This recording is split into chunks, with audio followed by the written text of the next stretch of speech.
with Phil stumbling drunkenly out of his bed, preparing in his head all the things he's wanted to be said. 90 minutes for Phil to fill with so much time to kill. He promised chill, but all he does instead is beg and shill. The stream's online and straight away begins to whine, but all is fine as long as Chasman 9 and doesn't step out of line. His content sound mature for all to enjoy, like fresh when you're, but I feel sure he ran through to feeling so insecure. The money earned from yesterday was withdrawn and long gone, as Phil's spending impulse is always set to stay on. His support is also slow and stays so low and fails to grow. You never know, the show may turn into an easy bingo. We're strict over across the board, we charge the ward because the score can't be ignored. Just how much DSP makes us all feel so bored. To help us fight or sleep and try to keep alert to watch a creep, we play bingo while Phil will bitch on why is she but also cheap. While DSP is chasing green, we're seeing green across our screen as Phil's routine predictability rivals our soul machine. He's not in burping, leaning, ban. It matters not if Andrew Banner's chatters can't see if others make him feel less of a man. Takes a drink and slaps his leg before launching into a bike, pretending there for bills when truth is there to buy a wrestling JPEG. Talks about his shitty life of Clawless Cat and Fatty Wife and all his strife while forgetting that tits done well and they were right. With drama he will react, but as an actor it's a fact as he rehearsed to be exact in how he felt he was attacked. Pre-stream's nearly over and a win is in sight, with little white despite Phil's delight that tits were not light. We'll say alright, it is okay, and now it's time for Phil to play, but first he'll say that tits will help from being off the other day, and with those words we win again. It's never if but always when the game is won, and thanks to that we made it to the very end.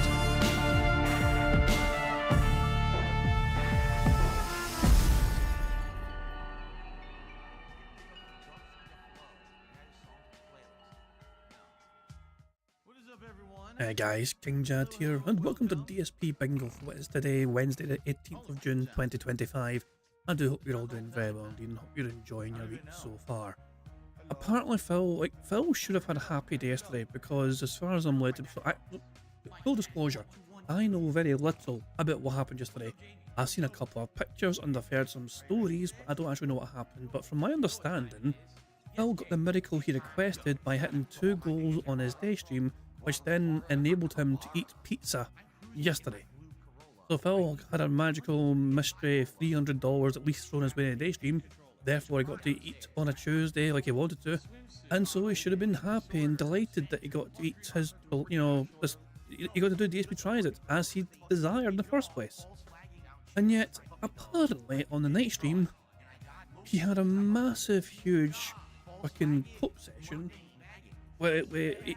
about everything, and support also was not forthcoming. But even though Phil made over $400 yesterday, he was still incredibly angry because the night stream failed for him. Am I understanding that correctly? Is that a kind of good summary of of the financial side of things at least? I don't understand. So, it's just so bizarre to me. We have Anne's video, so Anne has a 27-minute video which we will watch. By the way, I've not seen anything from last night. This is the only thing I lined up. So fuck it. This is when I'll gain my information on what happened yesterday. You know, before that, of course, I made a tweet right before going live there. I'm curious. I'm kind of curious. Now we know where a lot of Phil's money is going, and that by the next day he's going back to square one, proving that it'll never be enough for him. What is your stance on him being whaled? What's the thing, like, do you care? So I need some more context might be required for this kind of thing, you know? Before the bank leaks, okay, before the bank leaks happened, before WWE Champions was revealed to be a thing, like, the big question everyone had was, where does the money go? Because we knew, also, this is also, think back to like the Vest Streak and all that shit, you know what I mean, before that as well, back to his success on Twitch, for example, you know what I mean, the hype trains on Twitch, and, you know, he has some whales back then as well, so Phil got a lot of money, and yet there was no obvious answer as to where the money went. And then WWE Champions came along, discovered that, and that answered a lot of questions, and then the bank leaks happened not long afterwards, which kind of confirmed and solidified the theory. So we went from wondering where the money was going to, and then when we found out where it was going to, it kind of made Phil an even bigger figure of fun than before. And it got to the point, so in the past, it was like we told his fans, like, it doesn't matter how much money you give Phil, look, he's going to ask for the same amount the following day, it's going down a black hole. So honestly, Detractors used to care a lot, myself included, about his audience, his fans wasting their money on Phil. But also since then, a lot of questions have been answered. We have actually fucking seen a lot of where Phil money goes to. So now we know it, and his fans know it. Does it even matter anymore whether we care about what his fans fucking spend money on? Like, is it better for us for his fans to bankrupt themselves to support Phil because it will never be enough for him? But that's a question I ask. You know, what's your stats on Phil being whaled? You want his dentist to go bankrupt and just fucking let him get whaled every fucking chance? Or do you want to save the whales? And unsurprisingly, so far, there's only been 11 votes. But yeah, the majority of people want the dentist to go bankrupt. Which kind of brings us back. So Phil thinks that we don't like it when we get whaled. It seems the general consensus so far anyway, at least by early indications in a poll. We seem to kind of want Phil to get whaled. We want his audience to fucking bankrupt themselves to support his fucking greed. Because I mean, Phil's greed is astronomical.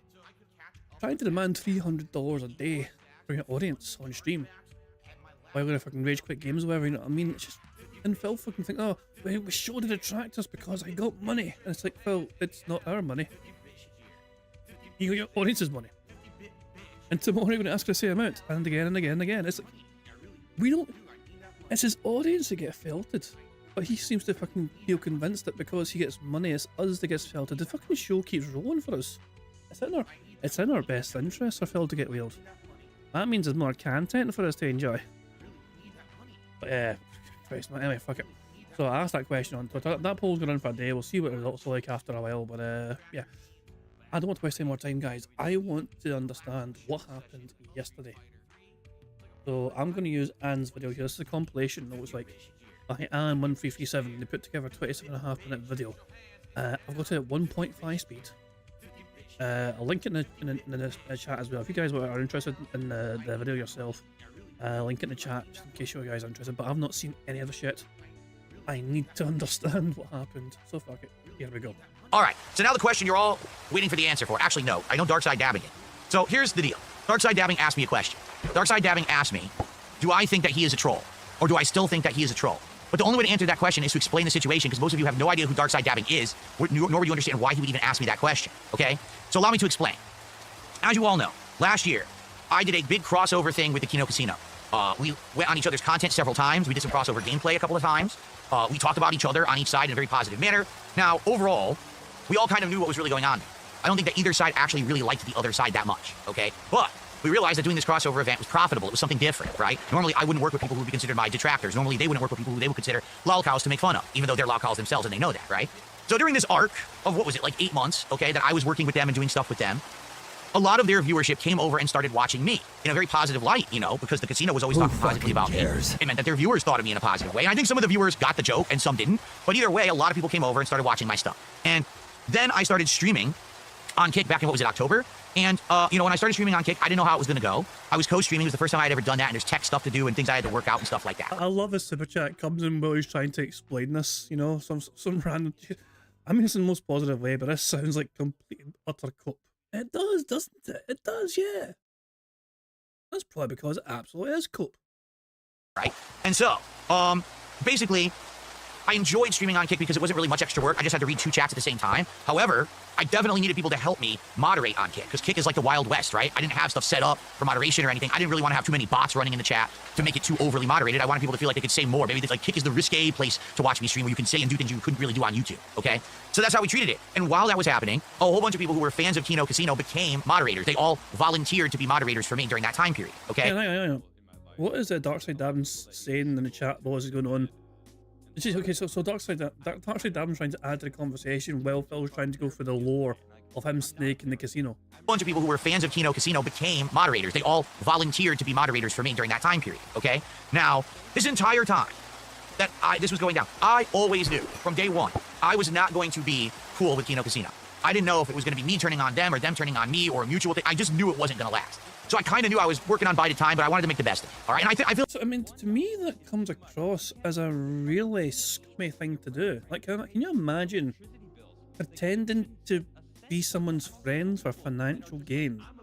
There is no real way you can turn that into...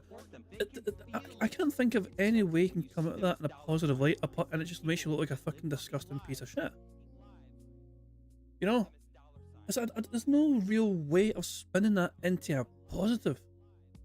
It just makes you look scummy. feel like I did. I feel like we did great content for the few months that we were doing shit together. It all worked out fine. They've gotten what they wanted out of it, right? They've now done a million specials on me. They have guests. They made tons of money as a result. I got what I wanted out of it. I made a ton of money. I'm actually doing much better now than I was before I ever worked with them. I mean, just take a look at my setup and everything, right? It was basically all a means to an end, and I think both sides have come out on top since then. So honestly, it's all good. I really don't give two shits. I know they'll continue to talk shit about me forever. As you know, I don't really give a shit. I have a million other people who talk shit about me every day. They certainly won't be the worst ones, so I don't really care. If you don't give a shit, then why do you bring it up on a regular fucking basis? Why do you get so fucking hurt about the fact that, you know, like, Phil, you're on Kick because of them. Every time you fucking load up Kick, that is because of Kino. Every time you celebrate hitting a 150 goal, that is because of Kino. You stole that fucking gimmick from them. You know? So there's all these things you fucking do, Phil, currently, which was taken from Kino. So that just reminds you on a daily fucking basis, I imagine, that you're not over them. And to me, it's all water under the bridge, all right? However, when there was the falling out, okay, and basically it all came to an end, I didn't know what was going to happen with these people now who are on my Kick chat every day, some of them moderators now, who were actually big-time fans of the casino. Like, for example, I know for a fact Darkside Dabbing, it's not his real name, all right? He's a fan of the casino. He ended up watching me and wanting to moderate for me because he wanted to kind of help out with all of that, okay? Now, what ended up happening was, initially, when there was the falling out, what was it, a little over 2 months ago, something like that, the casino did like a whole week, 2 weeks of content based around me on and off. They had guests on and everything. And basically what happened was, there was a few nights where things got really out of hand, where the viewers from there would come over here to the chat and go crazy, and the chat would be all negativity and stuff like that. So I knew that was going to happen as a result. I always knew it, but I also knew that it would die down and it would end, which it has, right? I think Phil's playing one-handed here. Like, Jesus Christ, man, this is what Phil passes is like great gameplay.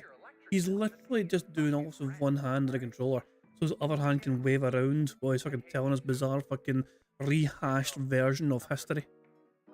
But what ended up happening was, initially, that first night, I remember it was a Friday night, here I am, I was trying to play fighting games. I was trying to play retro fighting games against really good players from my past. You know, people who, back in the day, I'd played Street Fighter with in real life in arcades and tournaments. So it's really tough. I can't be moderating chat, all right, when I'm actually playing Street Fighter. There's no way. So this night, I don't know if it actually was Kino Casino or if it was just the viewers or whatever. A whole bunch of people came into the chat and just started trolling, hardcore trolling. This wasn't like a couple people. This was like 50 to 100 people came in out of nowhere, spamming the chat with toxic stuff. But according to you, Phil, that's like one person on 50 accounts, because that's how you always spin the fucking story. Okay, so obviously, I can't allow that to happen. We gotta try to moderate it, right? Now, here's the weird thing. I had moderators that night. 100%. I had moderators that night sitting in chat, and then all of a sudden, as if on cue, when these raiders came in to make the chat toxic, all the moderators disappeared. Where did they go? Where are they? And then after like a half an hour of it happening, they all left, and then the moderators returned. Then all of a sudden, they came back in, and the moderators disappeared again. I think you see the pattern here. This was a orchestrated thing, a calculated thing, where the casino wanted to, or the fans of the casino, I can't 100% blame them because I don't know, I'm not watching their content, I'm doing my own stream, right? This was all meant purposefully to try to make my stream suffer that night. Why don't you back it up with a source? My source is that I made it the fuck up. Troll Phil tonight, let's make him be pissed off tonight when he's trying to play fighting games, let's distract him, and let's just fuck his stream up, right? So Darkside Dabbing, you were one of the moderators here that night, all right? So let me ask, since we're fishing, let me ask Darkside Dabbing a series of questions, all right? He's here. Question number 1 to Darkside Dabbing. Are you not a big fan of Kino Casino, who then started attending my streams and wanted to moderate as a result of that collaboration? Is that a fair Does that matter? How is it even relevant to the current topic? statement to make? You're not just someone who just showed up randomly. You actually were a fan of them, and then you became a fan of me. Is that a correct statement?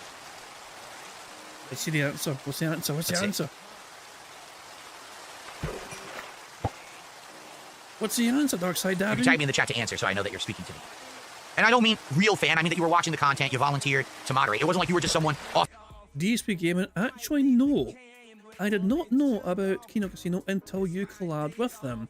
I came to your Kick from your YouTube, but when you guys collabed, I did check out their content. So Phil's wrong straight away. I wonder if Phil's going to believe that. Off the street who ran into me randomly online and said, oh, I like Phil. It's because of the casino collaboration. Correct? Is that a correct statement? He says, I got a pair of boots. He says that he didn't know about the casino until I collabed with them. I came to your Kick from YouTube, but when you guys collabed, I did check out their content. Well, I didn't know that. I've been told otherwise. All right, that's all I'm going to say. You've been told otherwise? Wait. I've been told otherwise. You're going to trust what the person themselves has told you, you know, how they... And are you not going to believe them? I was told otherwise. I'm going to believe what the other person said because it fits my victim narrative better. I can't. It's like, how is Phil about to sprint to victim narrative when Darkside Dabbing was Phil's original fan first? Okay? I've been told otherwise, okay? So just so you know, the actions that I took that night were a direct result of evidence presented to me, not just me acting harshly. What fucking evidence? Somebody said something, you thought, okay, that makes sense. That paints me in a fucking great picture and makes me the victim. I'm going to agree with that evidence, Phil. So Phil's idea of evidence is basically somebody paints him a fucking picture where everyone's against him and he's the smartest person there. There's no evidence of us whatsoever, you know what I mean? The evidence, Phil. Show your evidence. You claim to have evidence, Phil. I'm sure Darkside Dabbing would love to fucking see his evidence that has tarnished his name. Star Dragon says, no, it's more I wasn't wrong, this other person I'm not naming was wrong. Well, Phil claims he's seen evidence. I'm sure Darkside Dabbing would fucking love to see that evidence as well, since it seems to fucking paint him in a fucking bad light in the eyes of Phil Burnell. Because I was angry, but because people, contacted me and said, hey, look, this is going on, and here's, what's happening, and, this guy, it's not just you, it's others as well, all right? But that basically what was shown to me is that most of the mods at that time that I had on the channel were casino fans, and now they were going to start acting badly against me because the casino collab had broken off, and it had broken. Jason Light just fucking wasting money at this fucking point in time, sending Phil money to say stop harassing your viewers, Phil. Unprofessional. Of course it's unprofessional. But it's an absolute waste of money to tell him that. Off badly, right? And because of that, now there's going to be, oh, I'm here to mod, and then you just sit back and don't do nothing, right? Oh, I'm not here, what are you talking about, Kind of like leaning back in the lawn chair and saying I'm not going to take any action when there's a fight going on in the street or something like that, right? By the way, I just got Smite 4 and Piercing 3. So that might be a really good book for a weapon, right? Who fucking cares? Shit. Oh, no, I got the fish. Okay. So anyway, what I saw happening that night literally was Darkside Dabbing, and not just Darkside Dabbing, but a couple other moderators were not moderating. They were in the chat. You could see them there. But then they would sit back and do nothing when all these trolls, I mean, we're not talking, it was easily missable. So what's he saying now? While I was modding for you, I was watching Kino content at the same time, but that is true. But I don't feel I ever went out of my way to deliberately hurt you on behalf of trolling for Kino. That doesn't do much for me. The thing is, well, Phil's not going to accept that as an answer because you're there and then he fucking disappears. As an unpaid moderator of Phil Burnell, you're meant to fucking sit there and not have any plans or life whatsoever to fucking bail from. When you fucking agree to moderate Phil Burnell, you fucking sign up to a lifetime of fucking unpaid servitude. Otherwise, you are thrown into the bus and banished forever. We're talking 50 to 100 assholes were coming into the chat spamming, okay? So, that day a bunch of people got demodded or banned. I had to look for a couple new mods, which I did get in there, and essentially, that's what happened that night, okay? So Darkside Dabbing is responding. He says, while I was modding for you, I was watching blank content. I don't know what that means. It's blocked. That is true. I don't feel I ever went out of my way to deliberately hurt you on behalf of trolling for Kino. That doesn't do much for me. Well, I'm not saying you trolled me. That's not what I'm saying. I'm saying you were a moderator for me, and you actively... No, Phil, you're literally saying the guy trolled you by not moderating for you and disappearing when trolls turned up. You're implying that Darkside Dabbing sabotaged you intentionally and knowingly. If that's not an accusation of trolling, I don't know what is. Me. Well, I'm not saying you trolled me. That's not what I'm saying. I'm saying you were a moderator for me, and you actively chose not to mod when you knew that moderation action needed to take place. That's an act of protest, is what it is. You're basically saying, oh, well, fuck Phil, because he screwed the casino, or he treated them badly, so I'm gonna fuck him over by not moderating. It could be anything like, the guy had something to do. I've got to fucking take a phone call, I've got to fucking take a shit, or I've got to fucking make dinner or something. No, part of it, nothing to do with that. Now, okay? So I hope you understand, that's the perspective I had. That's the evidence that was presented to me, because I'm gonna tell you right now, conversations were shown of certain people, including my moderation staff, that were talking about this and everything. So I know all about it, all right? I know all about it. You pretend as much as you want. I know all about it, okay? Pretend as much as you want. I'm sure. So Phil's not going to bother. So this interrogation is pointless because Phil's not going to fucking believe Darkside Dabbing's version of events.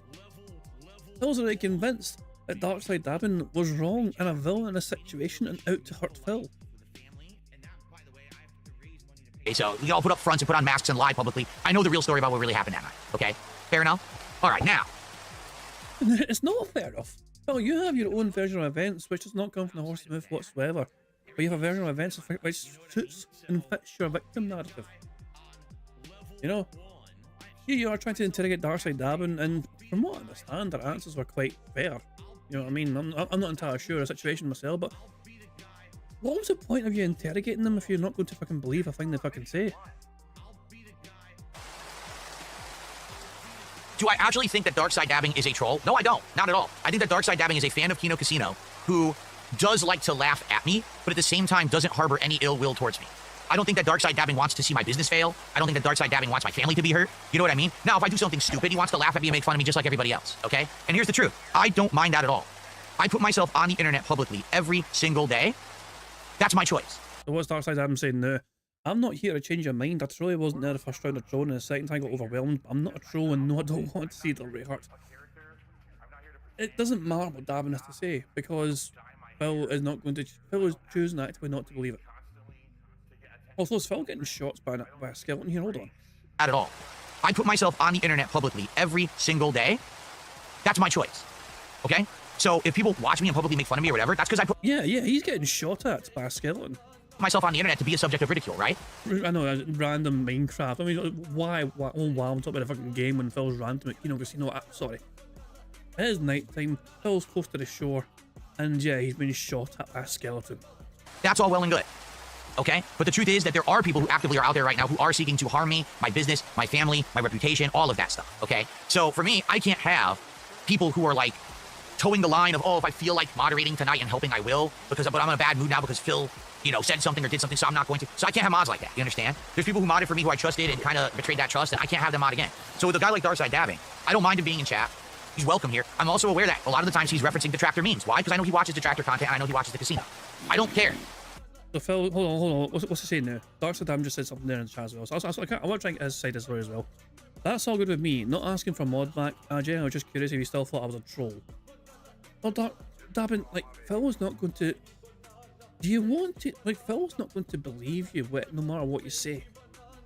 Like, you told Phil your own version of what the truth was, at least your interpretation of it. He asked you straight up questions, and you gave him answers, and he refused to acknowledge your answers as honest. He thinks you're a liar. He thinks you're putting a fucking front. Do you want to even stick around someone's content when they don't fucking believe a word you've got to say? And they just don't fucking trust you in the first place? That feels weird. You want to hide on someone's content when they don't fucking trust your presence. I don't give a shit. I really don't. Watch what you want. As long as you don't take that toxicity into my content, then I don't give a shit. Okay? I just hope that air is clear. I am not here. I'm a creator. I'm a streamer. I'm not here to police you in your life. If you like the casino, if you like my detractors, whatever, go watch them. I don't give a shit. Just don't bring that to my streams. You know what I'm saying? Don't bring that baggage. Bane of Arthropods 4 book, okay? So as long as you don't, you're welcome here. And I'm aware there's a lot of people that they sit here, they reference the detractor memes, and they do all that stuff. Whatever. As long as you're not inundating the chat, if you're making it, as long as you're being a part of the fun and you're not making it so that people who don't want to participate in that now don't feel welcome, or like it's a good old boys club where only people who make fun of Phil are welcome here. You know what I'm saying? That's not allowed. I want everyone to come here and feel like they can hang out, chill with me, and have a good time with my content. That's the purpose. Like right now, in our real world, we've got some serious crap going on. We've got stuff across the globe that's breaking out, protests and military actions. People that come to... But people are not, to fucking talk about in your chat because you fucking don't tell them, you tell them they're not allowed. People come to my streams to chill and unwind and escape from the reality, and here you are, Phil, reminding everyone else again about the fucking horrors of the fucking world. Real life is fucking coming. It's coming for you, sucker. The DSP gaming stream, they want to unwind and not to be stressed out. And if they're coming here to unwind and stress out, and the entire chat is a bunch of people just talking shit about me, they can't do that. They're like, oh man, now I'm stressed out again. I'm equally stressed out. I just wanted to hang out with Phil, and now we can't even have a good time because of that. You understand? So I don't care what you watch. I don't care who you like. Just please don't bring it to my content. You understand? That's it. So, and that's the thing, like, a lot of people think, oh, Phil categorizes everyone into the troll category. No, I don't. No. Trolls, in my opinion, there's two kinds of trolls, real trolls. Number one, trolls are people who are malicious and want to hurt you just because they can, okay? Not because it actively has, like, oh, this is something I'm doing a campaign to make someone get better or change their content or be a better person. I just want to elicit pain in someone and get away with it. That's a troll, okay? Someone who just watches my stuff and makes fun, that's not even trolling in my opinion. I don't even think that, okay? Now, the other kind of trolls are professional. The fuck? How is this possible? This has never happened before.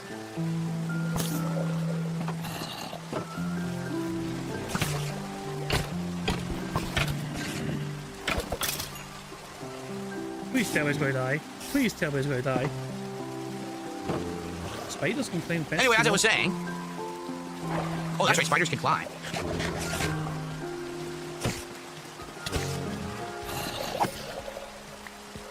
Okay, as I was saying...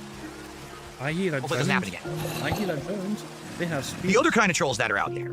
Oh, the rain ran out. Son of a bitch. Okay, now, the other situation. Another spider. This is what happened, sadly, when I tried to fish when it was already night. It was bound to happen. The creatures were already going to spawn. And And that's what happened. They all spawned here, and now it's a big mess. All right, let's unload and see what I got. Oh, that's why they fucking turn into... So when zombies get drowned, they turn into creatures called, like... Oh, I think they're called drowned or something. But yeah, when you try and drown a zombie, they turn into a different sort of creature that have, like, fucking tridents. You know, so someone do anyway. That's why a zombie turned into something different. But a skeleton drowned, though. That's why it just fucking became bones. Ooh, I got some interesting stuff, actually. Minecraft lore. I got 2 new enchantment books, so those are going to be good. Okay, now, the other kind of trolls, all right, that are out there, are actually the professional trolls. What do I mean by that? These are people who literally are trying to make a living, and in some cases do. Fuck off. I do not know one single actual fucking content creating detractor who are trying to fucking make a living off a fucking Phil Burnell. Get the fuck out of here. Are they making some money making detractor content? Absolutely. You know? Are they trying to fucking make it that it be all and end all as far as I'm aware? No. And that is fucking news to me. You know? Jesus Christ, man. Nah, I'm quite happy with my fucking day job. It's quite a cushy little job I've got, you know what I mean? Quite secure, you know? A good pension plan, got good healthcare. All that shit, you know what I mean? I'm well catered for, you know? Good vacation daytime. So then if I can go, oh, I'm quite happy letting YouTube be my little fucking side hustle.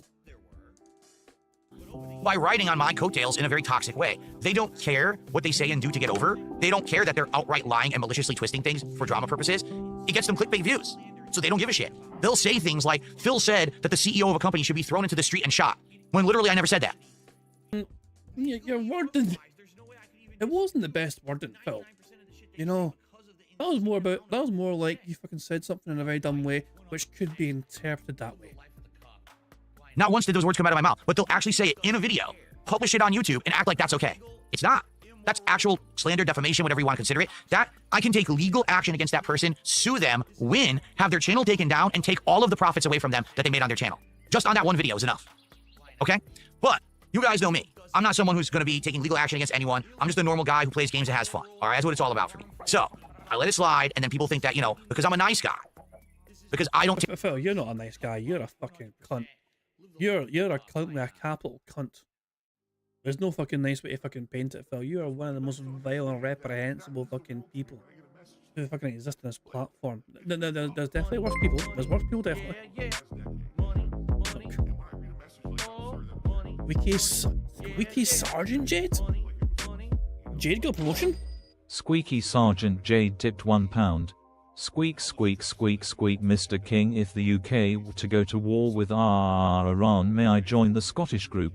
I would be a great asset with my mighty wheels and powerful bullet-piercing diarrhea from my bum. A nasty little... No, fuck no. No.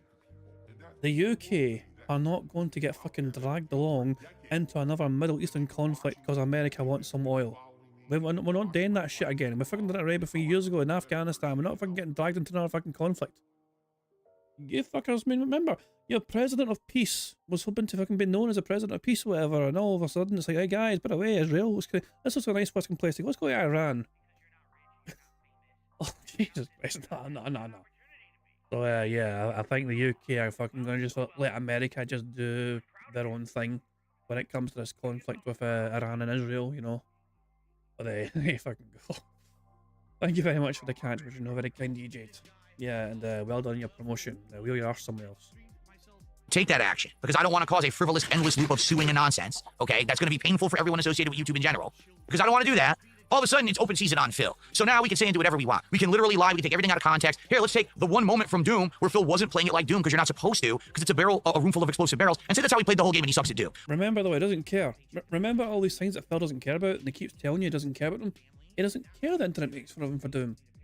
He doesn't care the internet makes fun of him for trying to come up with some sort of cologne until he tries it. He doesn't care that the internet makes fun of him for, I don't know, Kirby being Dark Souls, all these other fucking things. Oh, let's take this out of context, let's do that. And these people have not only made a ridiculous amount of money on my back, lying about me and saying these awful things, but also they've gotten tons of internet clout, popularity. Full disclosure, my detractor content, if I make money from my detractor content, is down purely to you guys giving me money. Ad revenue does not exist on my streams. I don't get any money from ad revenue. So That's something obviously I'd be the biggest hypocrite in the world if I use ad blocker on everyone, friend and foe. You know what I mean? So I'd be the biggest hypocrite in the world if I tried to get fucking ad revenue money while using ad blocker. So I don't do that. I don't do that shit. So if I'm ever getting money, it's because people want to give me money, not because I got clickbait viral videos. Look at my ad revenue money. No, that shit doesn't fucking exist for me, and that's an active choice on my part. Likes, clicks, retweets on all their content. Okay? It's completely illegal. 100%. And it could be ended in a moment's notice, but I'm not that kind of guy. I'm not a frivolous lawsuit guy. I don't have the time and money to really be dealing with that. Okay? I just don't. I'd much rather sit here and make positive content for you guys. All right? So that's another kind of troll. So either someone who outright wants to hurt someone just because they can get away with it and somehow they get some kind of feeling of confirmation of existence and positivity because they hurt someone and they got away with it, or someone who actually does it for personal financial gain, hoping to actually make a buck lying about someone. Those are trolls. That's what I consider my trolls. Not someone who watches Casino or someone else making fun of me and like, I don't care about that. Do it all day. I don't give a shit. I literally have not seen a single piece of Kino Casino or any detractor content in many, many months. I don't care. I don't pay any attention to it. It's only when you guys bring it up on my streams that I know anything about it whatsoever. It's the only time, literally. And even when people, hey, Phil, did you hear about this? I don't care. I don't want to know about it. I got my own. Well, how about you start banning people in it, bring it up in your streams? That way you won't get the toxic rants with it. Own shit, my own life I'm dealing with. I don't need to deal with their bullshit, what they're saying or doing. I don't care. Leave me alone. All right? And it's working. If you haven't noticed, take a look. Here we are. It's June of 2025. The arc is long gone, and I'm still doing good. I still got people coming, hanging out, engaging. I got people coming, supporting. We're hitting goals. Things are good right now. Better than before. Way better than ever. Spoiler alert, it is not at the goal of this stream. Yeah. Oh my dog! What's up? Thank you to Warren for the 199 super chat who says, for libel, do you have to prove monetary damages? I mean, shit, that's a meth bear question. You'd know. Yeah, I'm not good up in that regard. You know what I mean? Also, libel is spoken slander. But I think so. Like, when Detractors made that video, I think Goody was one of the more prominent videos about the situation that Phil referred to, about wanting a CEO shot or whatever. It's Phil worded it in such a strange way it could be construed that way. So even if Phil tried to sue Doody, I don't think Phil would have a leg to stand on because Phil technically did say something along those lines even though it wasn't implied. That makes sense. Oh, speaking of Mepper, he's actually here. Mepper says for regular defamation you must prove damages. There you go then. Phil would have to conclusively prove that Doody clipping Phil's words hurt Phil financially. And according to Phil, he's never been so successful. So I don't think Phil would win. Yeah, I don't think Phil would win. Even if this somehow went to that court, like Phil versus Doody, for the whole, wants a CEO shot thing, then I don't think Phil would actually be able to prove anything. Because according to Phil's own narrative, he's never been so successful. I don't know. So yeah, it's just, I'm tempted to fucking bring up the clip here. Hold on 2 seconds. Let me find it. Let me actually find it. It shouldn't be too hard to fucking find here. Hold on. Can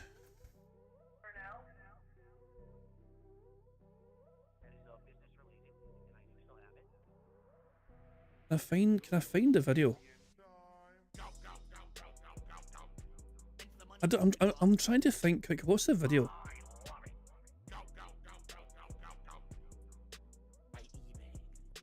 I'm trying to find the fucking video that Doody made about this.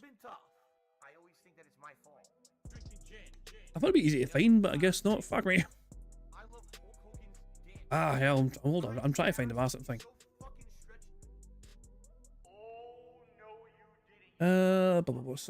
Also, I found, like, hold on, if I go to Doody's channel and try and just search this fucking, so, was it CEO or something? Oh, what a surprise. Doody has made a response video already about this. So fair play. So Doody has made a response already about this. He uploaded this 5 hours ago. So here's the context, full context. On my coattails in a very toxic way. They don't care what they say and do to get over. They don't care that they're outright lying and maliciously twisting things for drama purposes. Blah, blah, blah. It gets them clickbait views. So they don't give a shit. They'll say things like, Phil said that the CEO of a company should be thrown into the street and shot. when literally I never said that. Now, Okay, so let's see. What did Phil actually say? once did those words come out of my mouth, but they'll actually say it in a video, publish it on YouTube, and act like that's okay. Flashback. Not laid off, fired, shit canned, thrown the fuck out of the building, felted, kicked in the ass, thrown onto the fucking sidewalk with all of their belongings in a cardboard box, tossed out behind them, and shot all over the street. Shot all over the street. You know. There we go. So you can understand why some people might take Phil's words to mean something different. And then after Abba Dragon says, if I want to be 100% fair, it's clear what he meant, but it's not what he said exactly. So some people could construe what Phil said as wanting the guy shot. He wants it, you know, shot all over the street. There's literally the words Phil said, shot all over the street. Phil's defense, of course, was saying that, you know, the guy's belongings. He wanted the guy thrown at the building with all his belongings shot all over the street, you know, like, oh, his belongings also get thrown to the ground and get scattered everywhere, you know.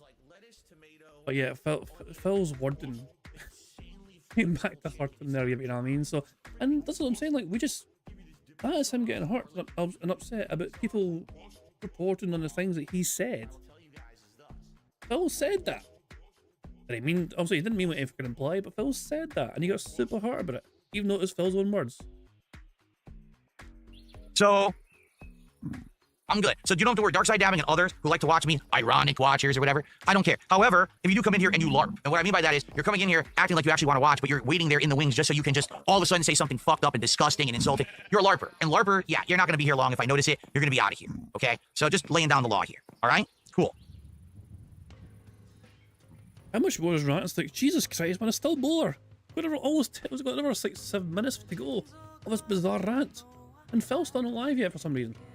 The bad man's not live. Darkside Dabbing says, when I'm in the chat, I'm here for the chill vibes, whether ironically or not. You know, that's the thing. I get the feeling there are people who maybe don't necessarily, they're not in love with me and the things that I've done, but they still have a good time on the streams. They want to be part of something that's funny and entertaining. You get something out of it. Why else would you be here, right? I'm okay. But Phil, you've got to understand though, there's a certain audience, and it exists on YouTube and it exists on Kick. There's a part of your audience that enjoy being there to laugh at you, but do it in a way which isn't perceived as, you know, trollish, you know. People enjoy being there to, you know, poke the bear, essentially, you know what I mean? But Phil's going live, fantastic. We'll just put pause right now. But yeah, there's an audience on both Kick and YouTube for Phil where people are not there to support, but they're there to laugh directly at him in chat live, you know. I've done it in the past, you know. So a couple of times when Phil was on Twitch, for example, and I fucking had, you know, I try to kind of stay undercover in Phil's Twitch chat, you know what I mean, and just like fucking nod and you know, just fucking, I'd be very careful if I said things, you know what I mean. I wouldn't outright just fucking say, Phil, you fucking suck, you fucking, but you know, no, but it's like I'd be very, you know, I'd question a lot of things, you know. And Phil doesn't like it when people question things too much, you know, because it means he feels like he's being judged. That's something I learned, you know. If you have so many questions to ask Phil, which he doesn't mind, basic questions. Hey, how was your day? What did you have for breakfast? He doesn't mind that shit, but he does care about being challenged on some of the things he said, or some of his decisions, or change of minds and opinions, or whatever, you know what I mean. And like, if you challenge what Phil said, even though he's like contradictory, if you push him on these things, then he gets super upset and paranoid and starts to question why you're there, you know. Okay with that? I don't have to be your favorite streamer. Really, I don't have to be. I'm cool with us just chilling and having interactive nights that are, you know, a good time for every once in a while. Okay? All right, so now that that's all been said and done, we got a bunch of shout outs to do, and then we can figure out what we're doing next, because I legit don't know. I think what we're going to do is probably build new pens for our creatures outside. Okay, let's see here. So this Jason guy is continuously supporting me with super chats, and they're negative, so I'm just ignoring them, and I'm saying thanks. So thanks, Jason did a $5 super chat and a $2 super chat. Thanks, Jason. Really appreciate those. I love how Phil says a negative. The guy just asked Phil to stop harassing the fans, and Phil perceives that as a negative super chat. Alrighty then. That's 7, so that's up to 36. Thank you for that. Got a few small tips here. Hopefully they're legit and not a bunch of trolls, but we'll find out. I love how Phil had to fucking, you know, make sure that the audience were aware they were small. We have a few tips, you know, not just a few tips. We have a few small tips. They're not even average. They're fucking small. It's been a rough year. Why does Phil always have to mention that? Someone took me $2 says, was the King Snake thing not true? I've told you the truth about everything. Nothing has changed. Everyone who can't handle the truth has tried to spin a new narrative because they can't. Don't Phil, don't hook us fucking talking. Phil, your story keeps fucking changing time after fucking time after fucking time about, you know, it started off as you intentionally fell to Kino Casino, you know, by, you know, trying to play some 4D chess right from day one. You know, I was like, oh, I got them fucking believing this, and I got them believing that, or whatever, and you fucking, they even got you to release your entire Twitter conversational history with the both of them. Because they said they're going to do it themselves first, and Phil's like, I better get ahead of the game here. I'm going to do it, I'm going to prove it. And Phil proved nothing apart from the fact that he was eager to fucking lie profusely to people on the internet from financial gain. And it didn't matter who he fucking threw under the bus to fucking get that fucking financial gain. He fucking threw Cat under the bus regularly, pretending she had fucking ovarian cancer and all that shit. Like, what the fuck, man? There is no way, Phil, that fucking... Your version of events, or your version of history, Phil, makes you look like a fucking psychopathic individual who does not care who they throw under the bus to fucking make money. If that's how you want history to fucking believe you, then no wonder you keep fucking changing fucking history and trying to retcon it. Handle the fact that I was the smartest person in the entire situation the entire fucking time. I got exactly what I wanted out of it. I knew what was going to happen as a result. I knew it wouldn't affect me negatively. I didn't give a shit, and I played it perfectly. But you don't have to believe it. It's fine if you don't. It still doesn't change the fact that it happened and it was true. So go for it and believe whatever you want. Okay. Ava Cowboy fan, thank you for the $1 tip. Yes, I did see your video, and I kind of understand the situation. I don't even understand what the bad thing about the situation was to begin with. It just seemed like a lot of people trying to get other people in trouble for drama purposes. And if you haven't noticed, I'm not really a drama guy and I don't give a shit. I literally ignored it for many days, so I don't really care about this I'm not really a drama guy. I see addresses drama for 20 plus fucking minutes. situation. I think we're good. Someone told me $2 says, hey, did any professional detractors give you a present for Father's Day? Of course not. I mean, God forbid. If think of it this way. If I don't make content, they don't eat. No, really. If I don't make content, they don't eat. So I am their dad. I'm their provider. I am literally the provider for every professional detractor out there. I'm the only reason that there's food on their table on any given day. If I ceased to exist, so would they. But do I get anything? No. You should have sent me a Rolex. You should have got me a nice fucking sweater or something, you know? But no, I get nothing. These people are ungrateful little shits. Okay. Bruh. I know. Ava Cowboy fan is a case in point here. They tipped another $1, and they said that's basically what was happening to me. Yeah, so Ava Cowboy fan, I guess, had been watching someone else, who I guess at one point had made fun of me or was making fun of me, and someone caught them over there and was like, oh, see, Ava Cowboy fan's your detractor, blah, blah, blah. I'm not 5. I think I need to make this clear. I'm not a 5-year-old. I don't care about drama. I don't care about nonsense. I don't care about any of this. You can all be on each other's streams, arguing with each other, acting fools. I don't care. As long as you don't bring it to my stream, I don't give a shit. Okay? Cool. Mozzie did a $2 super chat and says, can I get a shout out? Yes, Mozzie. Thank you for the $2. I appreciate that. I think we're up to 44 now because I didn't add that $1 from Ava Cowboy fan. And then Princess Luna did a $5 super chat and says, hey, this helps towards your goal tonight. Hope the stream goes well, King. Thank you, Princess Luna. Appreciate that. Good to see you here tonight. So we're about a third of the way to the goal right now. Thank you guys for that. Appreciate that. Okay. So what do we want? Let me be clear. Now, I'm not a political guy, right? But this is twice in 1 year that I had stuff stolen straight out from under me. See? So finally, I think we're back. Hold on 2 seconds here. I gotta get this cranberry sauce. I'm grabbing now. Let me see. Are we back here? Sorry, I had to try and get sorted there. I tried to fix my internet, so I think we're back. Let's try to confirm this in my accounts here. So, there we go. Why need to actually refresh my fucking chat? Hold on 2 seconds. Because, mate, hold on, just 2 seconds, guys. I can't see what everyone's saying because, oh shit,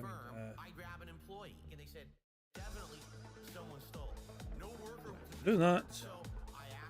If I can fuck, I just really, I fuck things up here. Hold on.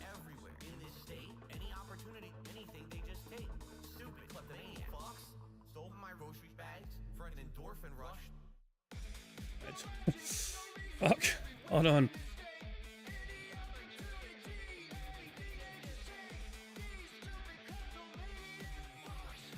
Okay, I got it sorted now. I got it fucking sorted now. I broke something, but then I fixed that again. We're good. And you guys can hear me, which is good as well. Fantastic stuff.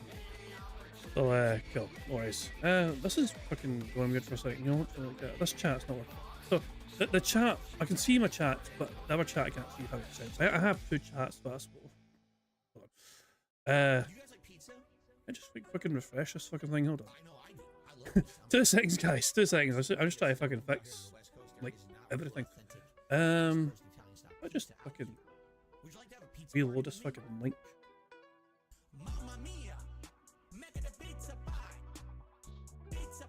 Shit, hold on. Why is this?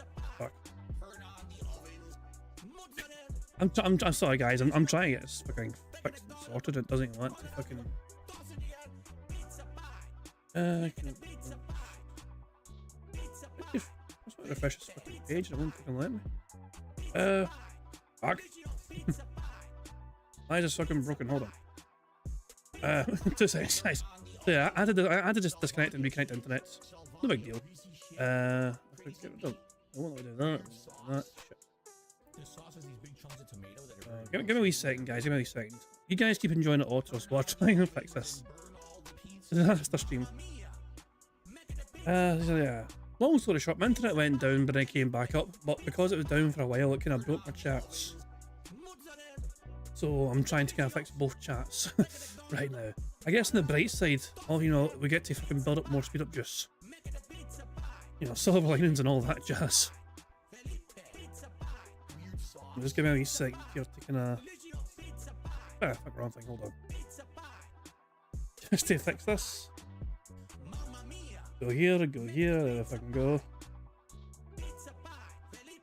I just kind of read Broside Phil's message here, but I kind of read it wrong. I kind of read something about fucking Phil in the ass hard today. I was like, wait, what? I took a turn. But nah, Broside Phil was just very angrily. This is why I should read properly before you fucking. If you skim read things, you might fucking misunderstand the situation. But here. I'm almost back, guys. I'm almost back. Just need to fix one last thing. Here, that should be that. And I think we're all ready to rock and roll and get back to where we are. So, right. We're back here. Okay, we're back here. Fantastic. Fan David Ozzy. I think the last thing you heard was basically Phil trying to sort his chest out before these two super chats came in. You know, we're almost finished with Anne's video. We're almost finished with Anne's second video. So there we go. We're going to watch Anne's video and then we're going to get straight into today's bingo. So there we go. So just a couple more minutes left on Anne's video from Phil Shenanigans last night. And Jesus, man, like this whole video has been fucking ridiculous. Phil, Mr. I Avoid Drama, spent like almost 30 minutes discussing drama. Problem is fans on Kick hate seeing support. No. I will say this. There are definitely, I call them the LARPers. Those are the people who, they act like they're viewers and fans. They're not. They literally sit here just to make fun of me, and they hope that I fail. And when I succeed, they can't stand it. Case in point, earlier today, I was playing a new game, Onimusha 2 Remastered. We hit 2 support goals, which basically leapfrogged us ahead, qualified, and we did DSP tries it. Those people were fucking crying and seething and coping, and they were so upset that I got support on my first stream. They couldn't handle it. They started making fun of everyone who supported. They started making excuses for everything. It's like, no, don't you get it, dummies? If people didn't like me at all, they would not support me. Get it? If I was the most hated person on the internet, I wouldn't get the levels of support that I get.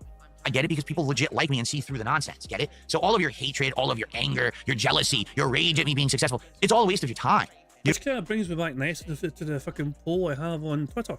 I asked a question of, I want Detractors far and wide to answer this question. You know, what's our stance on Phil being whaled? Do we care about Phil being whaled, or do we want this fucking dumbass dentist to go bankrupt in supporting Phil?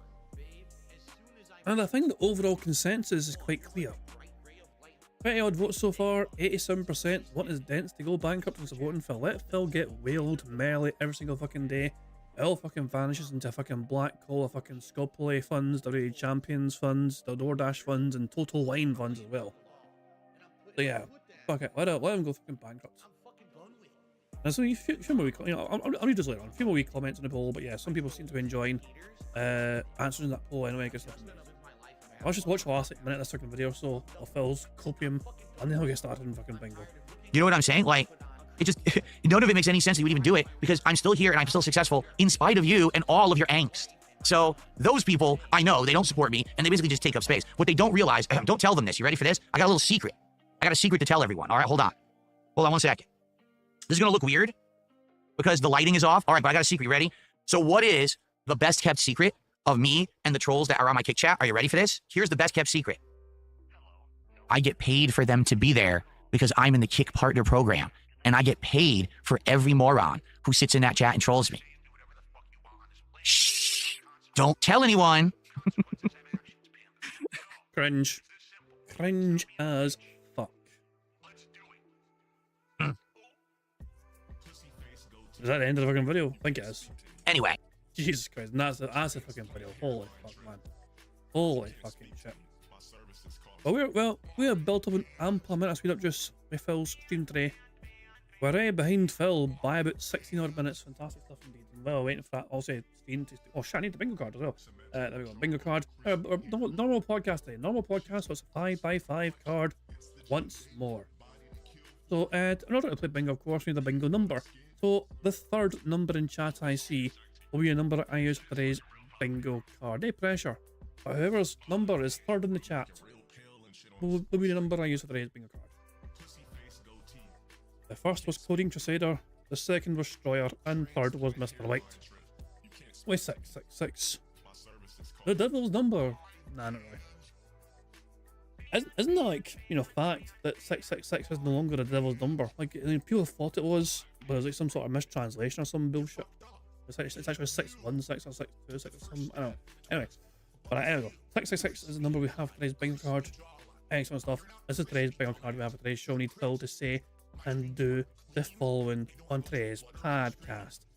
We'd Phil saying no exaggeration. Good news. Him doing hang grass. Him saying admittedly and him saying chill. The second was Phil getting at least $50+ in support. Him burping. Him saying Detractor trolls. Him saying now and the nervous. The third row is Phil saying interactive. Voted DSP tries it nonsense and him displaying YouTuber jealousy.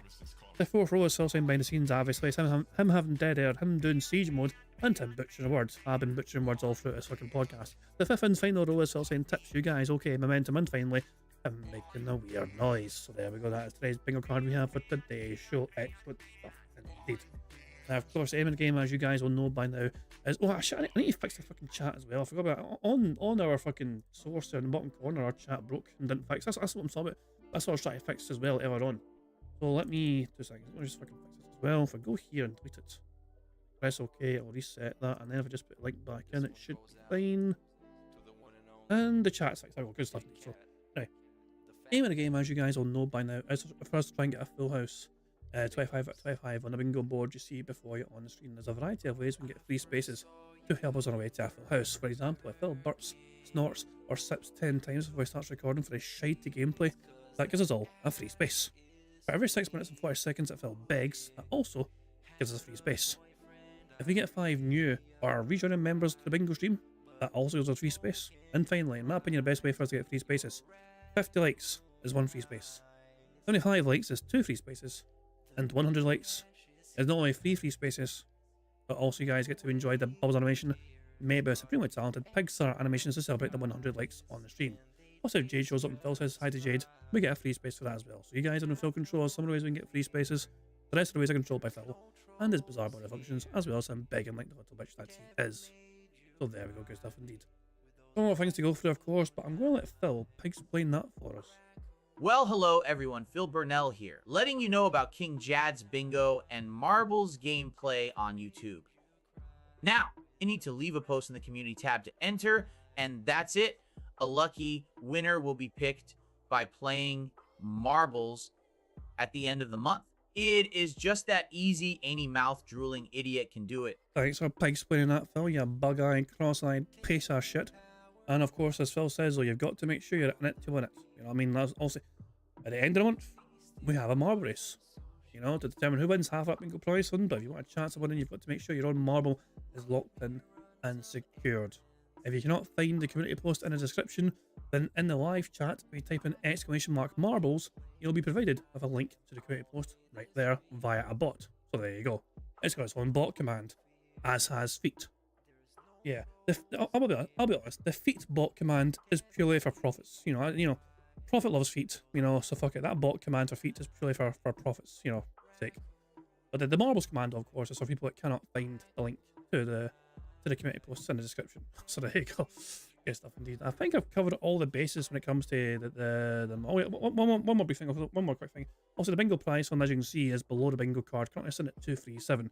And also that bingo price one is made up of a variety of different things. For example, if we get a full house on bingo today, it adds $10 to the bingo prize fund.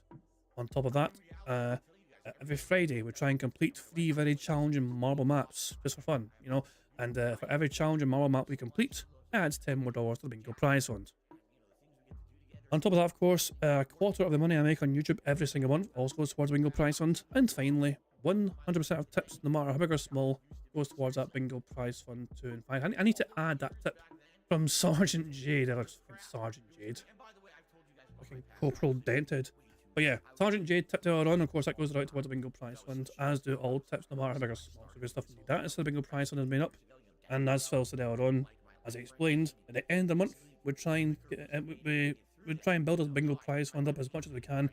And at the end of the month, we have a marble race to determine who can win half of that bingo prize fund. So good stuff indeed. Okay, I think I've covered all the bases. The only thing left for me to do here is just to press the random Scottish soundboard button to send us off into battle once more. Titanic, motherfucker! Thank you, Moki.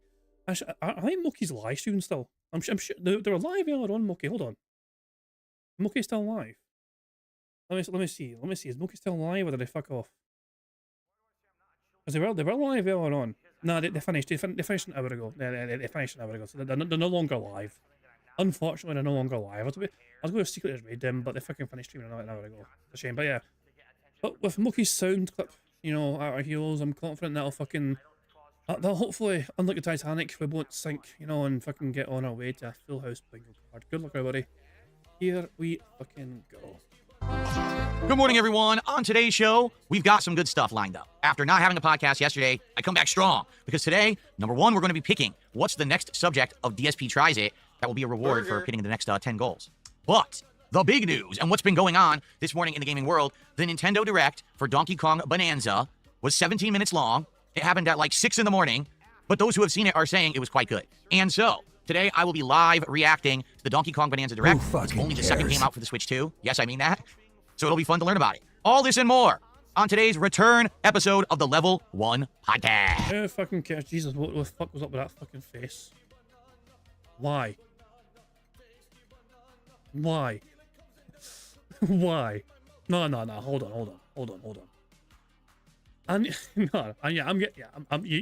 is why I'm pausing.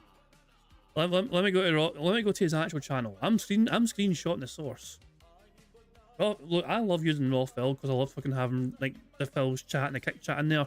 But if you want high quality screenshots, you need to go directly to the fucking source. You know, that's what I'm doing right now. So let me just rewind Phil's piece of shit live stream here. Okay, here we go. So here is raw fill. I mean, not raw fill. Here's real. No, not real. They're both real fill. Here's fill. How do you explain? That's raw fill. This is our fill. The actual fill. Fill. So. Jesus Christ, man! What a strange little piggy prick. Like, what face is the most screenshot worthy? Maybe that one.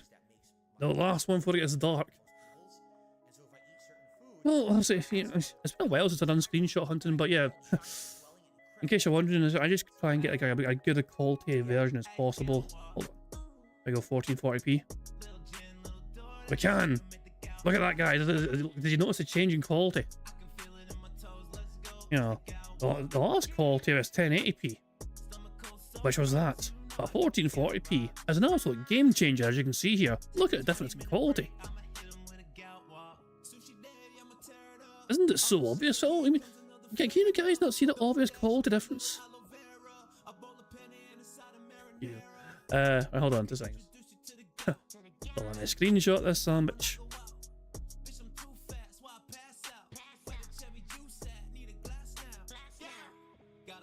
Oh, goodness me. Fuck off, you dick. Auto-playing prick. But here we go. And finally, here we go, the results. Why? What? Okay, why?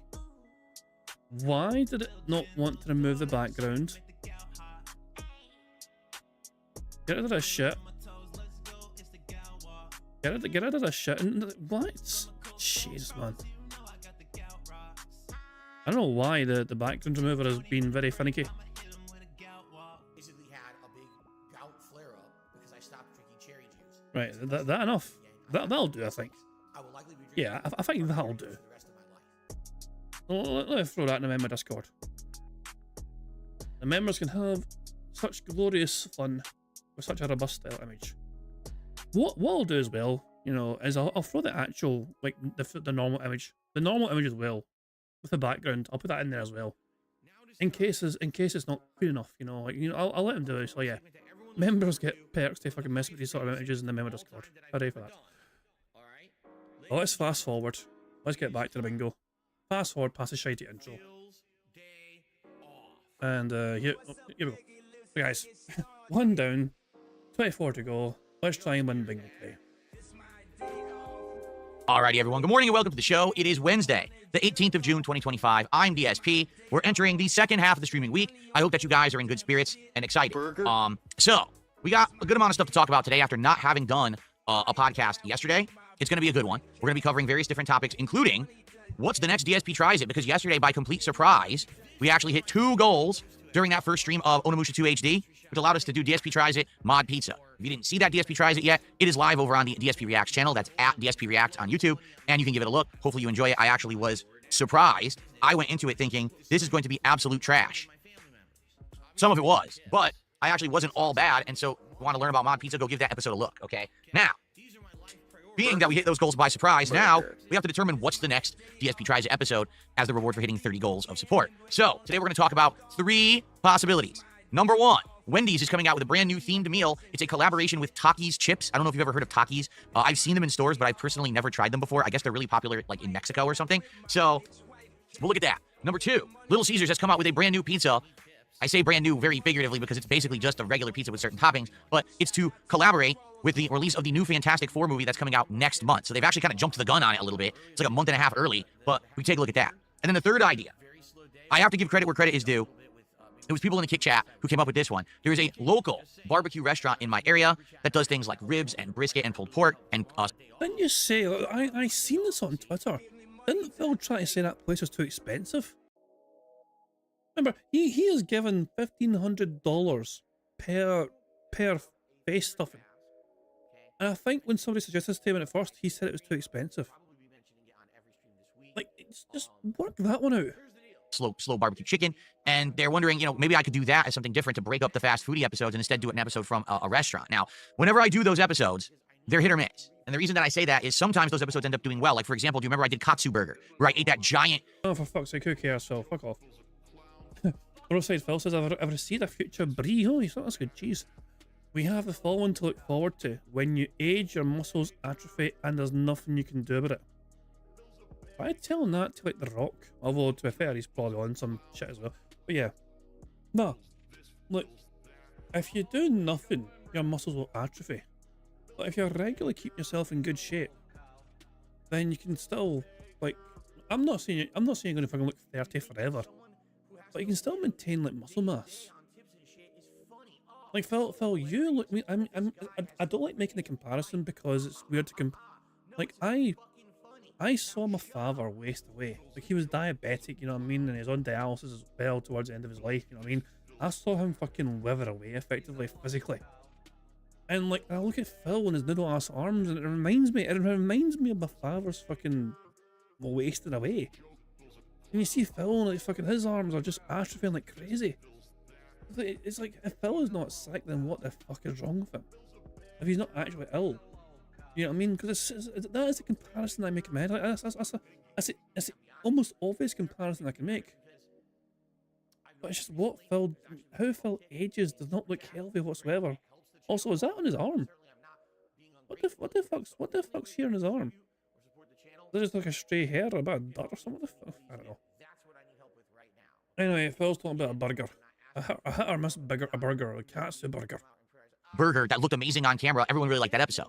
But then there's other times when I've done things from other local restaurants. Like, remember when I went to the Venezuelan place or the Chinese place, and basically they didn't really like that. those episodes kind of tanked, okay? So because of that, it's kind of hard to tell if I go to a local place if it'll resonate. You know, the whole premise of DSP Tries It over the years is that I try a product or a food or something that you can also get, so that way when I'm rating it, you can decide if you want to go try it for yourself. And there's been many, many times over the years where I do something on DSP Tries It where I like it, and then others will then go try it because I liked it, or vice versa. Maybe there's something brand new that people were interested in getting but wanted to see if it was good, and when they see me say, oh, it sucks, they're like, oh, I'm not going to waste my time and money on that. So if I'm doing a local restaurant, it kind of loses that appeal. You know what I'm saying? So I guess we'll see. We'll talk about this today. We'll look at all three of these as a possibility. And then what we'll probably do is put it to a poll where you guys will vote and determine what will be the next episode of DSP Tries It.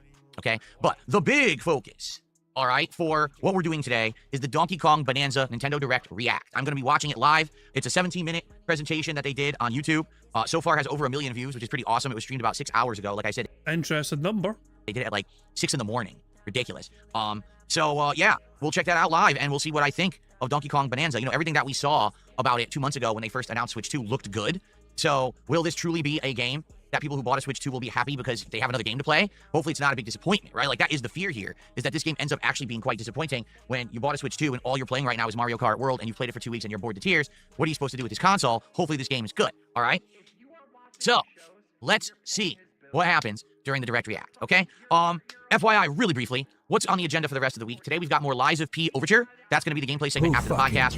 Probably around 3 more hours of content there. I'm apparently more than halfway through, but no one's been able to really answer me, like, how much do they think I have left in it? We're in the mines, and I guess once you get to the bottom of the mines, there's 2 ways to go. There's a tram or a secret area that will take you to this Rose Estate, which I think may be, like, optional content, or you could just go down to the shoreline to keep following the legendary Stalker, which is the main plot. So, we're going to do it all. You know, people have been saying, what about Lies of P? How's it doing? I'll be honest, it's not doing as well as the original Lies of P playthrough by a long shot. We're not getting as many viewers. We're not getting as many people watching the video on demand. Why? I mean, historically, this seems to always happen when it comes to DLCs and me. I don't know why. Whenever there's a game that's like a hot game, whenever it first comes out, people will enjoy and watch the playthrough. But then when a DLC comes out a year later, for some reason, people don't care as much. This happened with big games like Ghost of Tsushima. Game did incredibly well that summer. Next year, DLC comes out, no one wanted it, and people were telling me to actually quit it and not play it. And this has happened with other games too. So I'm not sure exactly how, to really take that. Is it really the game? Probably not. Maybe people are just burned out. To be honest, I'm kind of burned out on Soulsborne games. They're just not that special anymore. You know what I mean? Like, there's too many of them. Too many companies are making them. They've become a oversaturated market. So whenever another one comes out and people are like, are you going to play it? I'm like, Like the Neo 3 demo came out and people were like, will you play it? Why? I know what Neo 1 and 2 are. I know Neo 3 will be more of the same, maybe with a twist and better graphics, but who cares? It's the same game. When it comes out, I might or might not play it. It's just, there's nothing special anymore, right? Like when FromSoft comes out with one of them, then at least it's like, well, they were the innovators. That makes it feel special. But outside of that, I just don't really care that much about Soulsborne, to be honest. Lies of P is an exception. I really liked Lies of P when it came out because it was that it satiated a desire, a craving for more Bloodborne. Because we're never going to get more Bloodborne. I think we've all determined this at this point. There will never Also, it's on Game Pass, and Phil didn't have to spend money in it. be another Bloodborne. So therefore, to have a game that kind of played similarly to Bloodborne, but also had this parry mechanic of Sekiro, it's like a hybrid of the two. It just like hit the spot, right? It was perfect atmosphere, gameplay. But now we're talking, it's over a year later. A million other Soulsbornes have come out. It doesn't feel as special, even as only being the first DLC for this game. Isn't there a million? If Phil says million 6 times, we get a free space, okay? Plus, I'll play the fucking thing. I'll play this short. If Phil said million twice already today, for some reason. 4 more, we get a free space, plus I'll play the fucking clip. This is too much of this kind of content. Maybe that's what it is. So, listen, I'm going to finish the Lies of P Overture DLC. Don't worry. But obviously, I hope people are going to stick around and engage and support this content. I don't know. We're over, I want to say we're like, how many parts in? Like 9 parts in? Let's see. Yeah, we're 8 parts in. Only 8? Feels like we're further in than 8. Maybe we're only 8. Only 8 parts. It actually feels like way longer, doesn't it? It feels like I've played it more than... Well, I guess that would be 4 streams because each part's around an hour and a half long. All right, I guess that makes sense. Yeah, that does make sense. It's 8 parts in, but each part's an hour and a half long. Then that does make sense because that would mean it's around 12 hours. Yeah, that makes... I was going to say because it feels like we're like 12 parts in, but that's right. My parts are longer these days. So that makes sense. So being 12 hours in, are we more than halfway through? Because people said the DLC was 20 hours long. I don't know, but we're doing that today. I really hope you guys will stick around, okay? And then tonight on the late stream, Mario Kart World returns with Mario Kart World Knockout Tour multiplayer on the late shift. To be honest, Knockout Tour is the only thing in this game that I'm interested in. I don't care about the story mode or campaign. We already beat all the circuits. I don't care about the open world. It's boring and empty and meaningless. And the regular races were ruined for me when there's no like series of 4 races to win and get a trophy for. Knockout Tour is the only thing that feels like it's worth playing. So we'll see how it goes tonight. Hopefully we'll have a good time. The last 2 times I played Knockout Tour, everyone showed up and liked it. So hopefully we'll continue with that trend tonight. More multiplayer of Mario Kart, okay? Who fucking cares? Fed Roger says you haven't unlocked 200cc. There is no 200cc. Doesn't exist. They're going to apparently patch it in and add it later, but it's not in the game yet. What's up, King Michael? Good morning, and how are you? Good to see you. It's really cool. All right, so let us continue here. So tomorrow, we're going to swing back to Onimusha 2 HD again on the daytime stream, and we will have a podcast tomorrow. Tomorrow night is the premiere, a brand new game. Actually, I bought it, but I don't know if I installed it. Now that I'm thinking about it, I don't think I did. Maybe I'll install it right now. Taxi Life. Why now? Like, why waste time in your podcast? Install it now. You don't need to install it now. It's for later. For tomorrow, for God's sake. For God's sake. Where is it? Taxi Life, a city driving simulator. Okay? We're going to be starting that up tomorrow night. It's going to be on my, wheel peripheral for PC. It's going to be pretty cool. I'm excited to see how this works. Mostly, you're a taxi cab driver. You're running your own business. You're picking up fares, and you're doing all of this stuff. Closure says business today. We were desperate for me to say fucking business yesterday. Kept fucking avoiding the word, but today it fucking says business. I actually ended up getting the better edition of the game that I guess has some extra content. I believe it's like some special like skins and stuff like that. So we'll see when I play it how well it works. But it should be fun.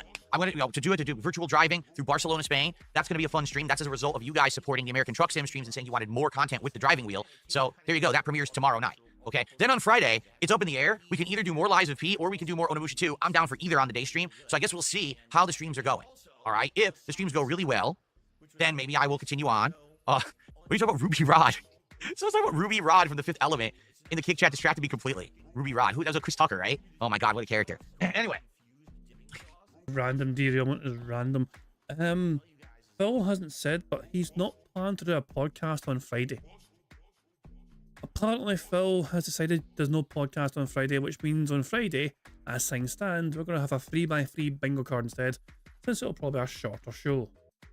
Anyway, so Friday we'll do whatever you guys want. We'll see if people like more Lies of P or Onimusha 2. And then Friday night is Friday Night Fights, Capcom versus SNK 2. I'm actually really excited to do Friday Night Fights this week, because last week we switched from PC to PS5, playing the Capcom Fighting Collection 2, and there were way more players, like way more players available. And that's excellent. Oh, that's good news, because obviously I want to play with the most amount of people to get the best connections and the most variety of competition. And it looks like we're going to get that now, because people are playing a lot on PlayStation where they weren't playing at all on PC and it was lagging to hell. So that's going to be a great week, all right? I'm excited for that. Keep in mind, next week, we'll be continuing on with playthroughs, but also there's a new game coming out next week. What do you call it? Death Stranding 2. I think it's Thursday of next week, a bizarre release day for a new game. So that's coming next week, and then of course moving on in July there'll be more new content, etc. Okay?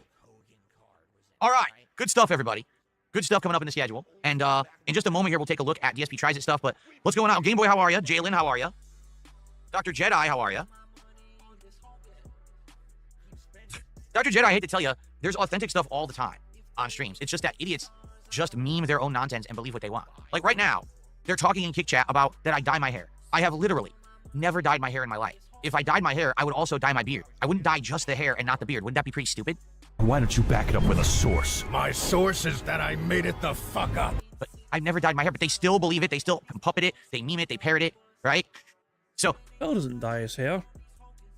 His hairdresser does it for him. Oh, Phil just doesn't like what he does and he's not genuine. It's completely the opposite. I wouldn't be here every day enjoying myself, having a good time doing this if I didn't love it. I would do something else. There's many other things I could do. Okay, seriously. There's many other things that would be different, but I could definitely make work. I love doing this. This is actually the harder road. You get it? Like me sitting here, not making drama content, not bringing down others for personal gain, not selling out and shilling crap, just being me. Hanging out with you guys. This is the harder road. Path 3. Okay. Did I see that Still Wakes the Deep has a DLC, J. Kuma? No, I don't really care. Still Wakes the Deep was all right. Like, the graphics were good. It was a creepy game, but I did not like the ending that was so ambiguous and didn't explain anything. So I was like, it's a Game Pass game. I have no desire to pay money for a DLC for it. Previews for Borderlands 4 are people are saying it's excellent, says Game Boy. I don't know. Well, people keep asking me if I'm going to play Borderlands 4 this year. I don't know. Let me put it this way. I'm going to wait and be a little bit apprehensive about it. I'll wait and see. I want more info. I want to hear what other people have to say. If it comes out and people are like, oh, it's fantastic, then I'll play it. But I didn't like Borderlands 3 at all. I thought it was super boring. I thought the story sucked ass, which is stupid because the story of Borderlands 1 and 2 hooked you and got you really interested. Borderlands 3, I could not care less about the story. It was stupid. So I guess we'll see what happens. I'm on the fence about it. Airhead, how are you today? Good to have you here. My beard is really shit. Thanks. I appreciate that. Yes, my beard is all white. Like, what do you want me to do? I'm older now. My beard grows in white. Even over here on the sides here, it's all white when it grows in. What do you want me to do? I'm older. That's what happens when you age. Your hair goes white. Also, your face starts to get wrinkles and sag. Your body starts to atrophy. There's nothing you can do. You get older. I'm in my almost mid-40s, and this will continue. I hate to tell you, this will continue before your very eyes. But also, it's going to happen to you. You may be ignorant of that, but it will happen to you as well. Why would I lie? I imagine it's like breathing for you. I don't care that my beard is white. I don't care. Do you value money more than our friendship?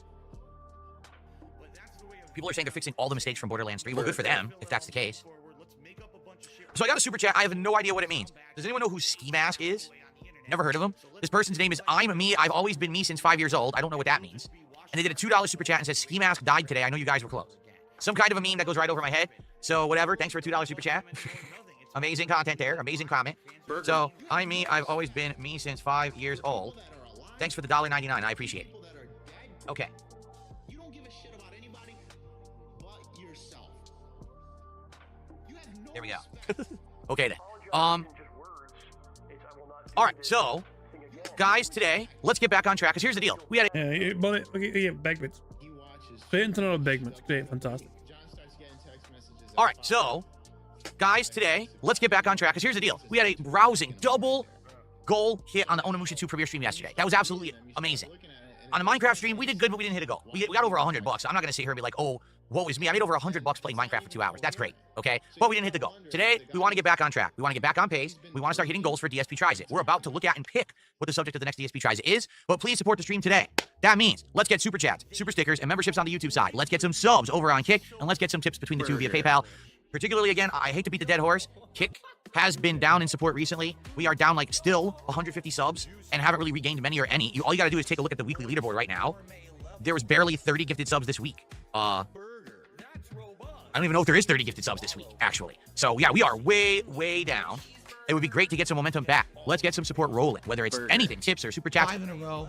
That's concerning. Or subs or memberships. There's a ridiculous amount of gray names in the YouTube chat, if you haven't noticed. People used to always have memberships. Now there's a whole bunch of people who don't have them anymore. So some gifted memberships would also be appreciated, I'm sure, by the entire community. All right? So, if you like the content, please support it. Let's get some momentum rolling. Let's get our first super chat of the day, because I don't count that last one because I don't know what the fuck that guy was talking about. Let's get our first tip of the day. Let's get our first membership of the day. And let's get our first sub of the day. Okay? Let's do it. Oh, we got it. Let's see here. I got a $1.84 tip. Juicy, tangy, moist, gourmet level, timed release of flavors. Burger. That's robust. Oh, I know all about this. Juicy, tangy. Someone tipped $1.84 and says, yeah, you have no idea. You took the high road in content creation, and because you did, you are where you are. People who basically have kissed butt or taken one of these drama routes, they're making insane amounts of money. Even celebrities who outside of gaming were doing acting or other things are now getting into gaming because the money is so big and companies are paying everyone to do stuff. I'm well aware of that. And, just like we know, I would never be able to be a part of that. Number one, because I don't want to be, because that's not part of who I am. I'm an honest guy. I'm not going to stand here and chill crap and play a game to pick a paycheck to do so. But I'm an honest guy, but I'm also going to fucking pretend Kino Casino are my friends so I can make bank. Seems like a bit of a contradiction there, doesn't it? You know what I mean? Phil's willing to fucking lie to his audience and to everyone on the internet in general to make bank by pretending to be fucking someone else's fucking friends for months and months and months just to fucking make a paycheck. And even lie to his own audience and even ban Derek from his audience. You know? Apparently that was all part of the fucking snaking plan from Phil. You know? But he's not going to go down a route of like fucking showing things and not being honest or whatever. Like, Phil, you can't even be honest with yourself. also, no one would ever want to do it because of my trolls. Like, even though I have legit viewers and fans who like me and will listen to my opinions on stuff, and I do influence buying and not buying stuff with what I say, the insane morons out there, the weirdos, right, who just say messed up stuff about me constantly, they just harass too many people on the internet. So there's just nothing that can be done about it. Right now, if I were to take a sponsorship for any game, immediately, these weirdos would go harass the company, find people who are talking about the game, harass them, harass everything around it. And I have no control over this insane internet mob. So my road is... Phil, if you went and got a sponsorship immediately, then straight away, that would fucking make you a huge fucking hypocrite because apparently that's not who you are. So first and foremost, if you got a sponsorship, that would just make you the biggest fucking piece of shit, more of a hypocrite than usual. And secondly, you'd think these massive multi-million-dollar corporation companies wouldn't give a shit about what some dumb fucks say on the internet.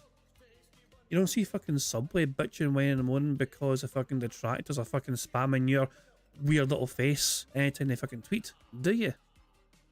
So they're a very different one, but the fact that I'm still able to be successful despite all of the things thrown against me is pretty remarkable. I'm still shocked to this day that I'm actually making it work and actually it's improving. I mean, no lie, things are good right now. So, you know, you would think with the amount of moronic stuff and vitriol thrown towards me, that it would be bad. It's not. It's the opposite. I'm actually doing really good. So, okay. Let's see here.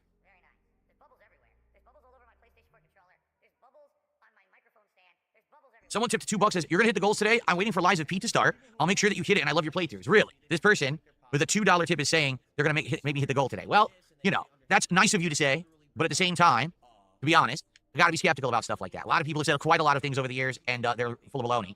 Notably, people, oh, if you do this challenge, I'll do this for you. I love this content, I'll support it, and then they don't show up.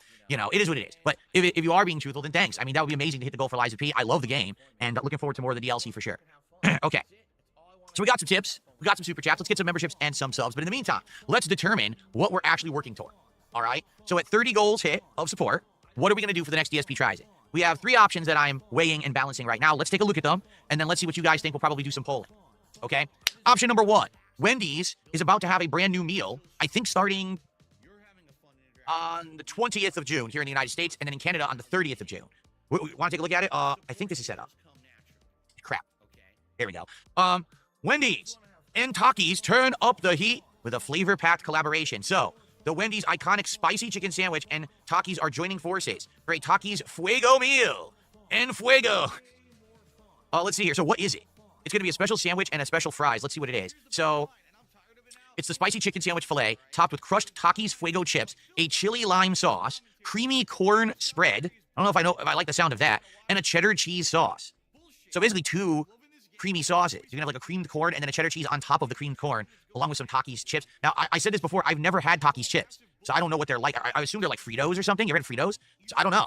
I've heard they're very popular in Mexico, like they're a big thing in Mexico. So, and then I guess there's gonna be fries. So it says, taking Wendy's classic hot and crispy fries and toss them in a tangy chili lime seasoning and a custom tearaway bag to allow easier access to the fries. Because it was very hard to get Wendy's fries out of the container previously, there's a new tearaway bag. It's totally not that they're trying to cut costs and give you a crappy paper bag to save money or anything. It's for easier access. Oh, okay. Got it. Here, let me put the leaderboard on top. It's not blocking me. There we go. Got it, Wendy's. So if we do this, at the very least, there's 2 things to try. There's the new chicken sandwich, and there's the new fries. So 2 different things in this meal. And this comes out the 20th, so in 2 days.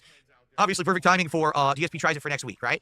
Or, I mean, if we go crazy with 5 in a row, that's concerning. support. All right, I guess we'll see.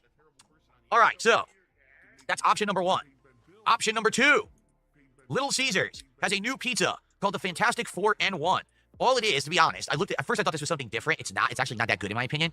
All it is a regular large pizza, and they split it into 4 quadrants. 1 is cheese, 1 is just pepperoni, 1 is pepperoni but also jalapenos, and 1 is bacon and sausage. So, honestly, it's not very fantastic, is it? It's just a normal pizza. Like, I thought that there was going to be something unique to it. Like, oh, we'll offer you a premium topping that normally would not actually be on the pizza, right? But no, it's just typical stuff. So this really isn't a very good collab, in my opinion. Like, if you're going to do a collab, do one that stands out and is different, right? So... No, Phil, you don't get away with that. Phil, you have fucking complained and bitched and whined and moaned in the past about people fucking offering criticism but not making it constructive. You have said what you don't like about it, but you have not suggested what you'd rather have on it. I'm not letting you get away with this, Phil. You have not suggested an alternative topping. You want something different, but you didn't name anything whatsoever that was different. So take your own fucking advice, Phil, and be constructive with your fucking criticism. You don't think any of those toppings are fucking special, then why don't you fucking suggest your own fucking topping? How could they improve it? Don't just fucking say change it, I don't like it. How could they change it, Phil? Take your own fucking advice, you fucking dick. Yeah, I don't really like this idea, but it's possible. The thing is, we just did Little Caesars like a month or 2 ago, so I don't think this one would be very good because we just did it. I'm not saying that the pizza's not good. When we got it, I thought it was okay for a fast food pizza, but I don't know how this would work if we just did it. Like, I'm not going to do the crazy bread. We just did the crazy bread, right? So, like, what else would we do? I don't know. This one wasn't as good as I thought, you know? Really? Cheetah Man says, so basic represents Invisible Girl, jalapenos is Flame Guy, bacon and sausage the Thing, pepperoni is the main dude. Do you not know any of their names? Invisible Woman, Mr. Fantastic, the Thing, and Human Torch. Who fucking He's the cares? Flame Guy and Main Dude. Oh man, remember that superhero team led by Main Dude? You're a dork. Anyway. All right, last one. Last one. So this is a local place in downtown of the town that I live in called Cedar River Barbecue. Now, I like barbecue. I'm going to be transparent here. I think barbecue food is amazing. Slow cooked, all kinds of good sauces and seasonings and all kinds of stuff, right? Problem is, I'm not supposed to eat this stuff. Number 1, I'm older. I'm in my 40s. I shouldn't be eating fatty barbecue foods to begin with. That's number 1. But number 2, I have a blood disease. All right, it's called gout. The blood disease means that if I eat too many foods that have high uric acid levels or things that cause uric acid in my blood, I get a buildup and I get crystals that build up in my joints. This means that my feet swell up and are incredibly painful and I can't walk on them. Now, the good news is, I have changed my diet and lifestyle. I have managed to not have any major flare-ups of gout in many years. Okay, every once in a while I get a minor little thing here or there, but never anything too big. Eating something like this very well could cause a very painful flare-up for me. So I don't know if I really want to do it, quite frankly. It might be a really bad idea, okay? But what do they have? Well, they have slow-cooked brisket with your choice of 2 sides. A half pound of it, by the way. A smoked tender brisket in a barbecue sauce sandwich with fries. How about the Cedar River platter, which is a little bit of everything? 3 pork ribs, brisket, a quarter chicken, white or dark meat, chopped pork, and your choice of 2 sides. Holy crap, that sounds good. And it looks amazing, doesn't it? They do street tacos. They do, the pulled barbecue chicken sandwich, prime rib. The king sandwich, which is both brisket and pork, and a spicy Cajun link on a sandwich. Holy crap. Oh, see, I look at this. Dude, this looks so good. All of this looks like, I would like every single one of these things. Every one of these I would love. Seriously. Lone Star platter. So anyway, and sides, look, mac and cheese, baked beans. Look at all the stuff in their baked beans. Oh my God, that looks good. Oh man, homemade potato salad. Mexican corn on the cob. Home-baked cornbread. Not that mass-produced nonsense. Good stuff. Look at that. Little mini loaves. That looks good. And a dirty cup filled with barbecue sauce. Okay. All they have is peach cow. So that's it. Like, their menu is basic, but their menu looks good, right? Like, everything I'm seeing there looks quite good. All right. So here's the problem, right? You want to know a wee spoiler? You know, I would rather go to a restaurant with a smaller menu than one with a huge fucking menu. You know, that is a sign of a good restaurant. If their menu is small but not too small, then that is usually a fucking great sign of a good restaurant. You know, the alternative to that, of course, is like, we do everything. You know, which means there's nothing really. You know, if they do everything, it's usually like, a little bit average. You know. That is generally, rule of thumb anyway, that is usually how it goes when it comes to like restaurants. I mean, when you're eating out, you know, but smaller menus are usually a good thing. That's just my take. We have 50 likes, which gives us another free space. Fantastic stuff indeed. Thank you very much, guys. We might need free spaces today. You know, we're doing alright, we're doing quite well on the bingo card, but yeah, free spaces could be crucial between us winning bingo today and not winning bingo. That I could definitely do, but if I do it, that now means I literally cannot eat any kind of like red meat, shellfish, liquor. I can't do anything like that for like a week straight. I'd have to completely stay away from any of that stuff because my body's going to be so loaded with that stuff. My uric acid levels will likely be jumping through the roof. All right. So that actually, no lie, legit puts me in like physical discomfort and risk. Not to say that it's like emergency danger. It's just my feet swell up or in a very painful situation. Okay. So I'm curious what you guys think between those three. I think what I'm going to do, I'm going to set up a poll on YouTube. I'm going to set up a poll on Kick. I got some shout outs to do that I'll do in the meantime while that's polling, and then we'll see what you guys think. Okay? Let's do it. Let's set up both polls.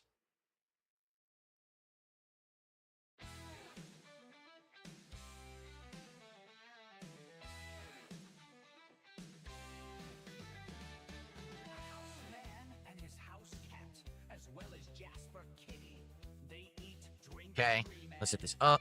It'll be a 5-minute poll, and then we set up the same thing on YouTube, and we'll hit start on both at the same time.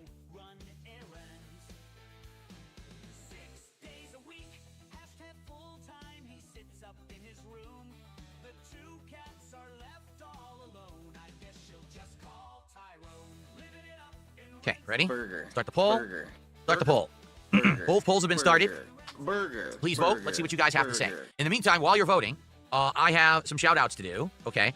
So yeah, so the current state of things as bingo goes anyway, we have 3 free spaces, which is fantastic. It means we've got 1, 2, 3, 4, 5, 6, 7 to go. Although really, it's not 7 to go. We know for a fact that it's actually only 6 to go. Because we know, thanks to the future seers, that Phil has over $50 before gameplay.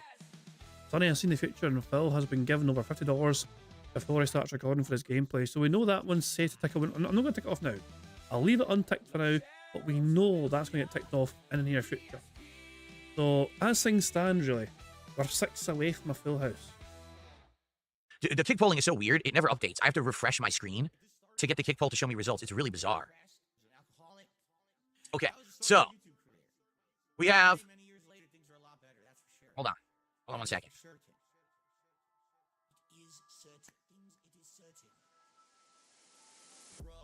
We have aspiring CEO who just did a $10 super chat and says, I love your business takes and insights. Rank the following companies with regard to the current relevance to U.S. interests. Whirlpool, GE, Kenmore, Westinghouse, KitchenAid, and Honeywell. Exactly in the order that you put them. Thanks for the super chat. Anyway. Phil don't care about your shit. What an amazing coincidence that the order that you listed them is the order I would rank them. Wow. Cool. Thanks for the super chat. Mars Rep has gifted 5 memberships to the community. Now, I took a look, and the Mars Rep channel has been around since 2014, but has no content. It very well could be a real person, or it could be fake. I don't know. For now, I'll count it. Thank you, Mars Rep. Jesus, man. Wow, so because... Well, so people... If you want to support Phil Burnell, you got to make sure your channel has content on it. You can't just have a subscription to YouTube and not do anything with your channel, apparently. A channel that's been around for 11 years on YouTube, but it has no content, so Phil's not sure if he can trust it or not. For now, I'll count it until he checks his fucking metrics tomorrow. If you wonder why I'm saying that, it's very simple. We've had people coming by, doing fake membership bombs, over the last couple of years. They use a VPN to pretend that they live in a country they don't. They pay pennies on the dollar, so I make like 2 cents for like 50 memberships. So that's why I'm saying, I don't know if it's real or not, but I'll count them for now. So thank you, Mars Rep. That'll be 15 bucks of support. So thank you, Mars Rep. And then Profit Warner did a $2 super chat. Happy hump day. Here's to a good stream. Yeah, interestingly enough, today actually is the middle of my streaming week. Like, as of now, I'm now into the second half of my streaming week because I stream 6 days. I already did 3. Now I'm into my second 3. So it is hump day for me too, actually. So thank you, Profit Warner. Is it Warner or Owner? I still don't know. But hopefully it's Profit Warner because that's how I'm saying it. Okay. Thank you, Satan. Satan says, hope you have a hell of a day. Appreciate that, Satan. I received a $2 tip. It seems you had no issues eating greasy burgers, pizza, fried chicken, and all sorts of fast food recently. Why is barbecue any different? The amount of meat. For example, yesterday I had pizza. What was on the pizza? Chicken sausage, not red meat. Okay. On the other one, there was Canadian bacon, but not a lot of pieces. Only very few pieces, right? The burger. Yes, when I ate that burger from Red Robin, that was a ridiculous amount of red meat. The rest of the week, I did not eat any red meat or shellfish at all. I stayed away from it, so I didn't have it in my bloodstream. You see? I have to do it. Now, with the barbecue place, think about it. Ribs, red meat. Pulled pork, red meat. Brisket, red meat. Can I keep going? The only thing there that they have that's not red meat is the barbecue chicken. But when you go to a barbecue place, if you're going to truly, rate it, you need to try everything they do. So, that plate that has all the meats is probably what I would get. But then that means I have to eat a ridiculous amount of red meat, which it's all at once, not good. So, that's the difference. There is a bigger risk going to a place like that because you're eating so much of it all in one go. Excuse me. Okay. So now for the record.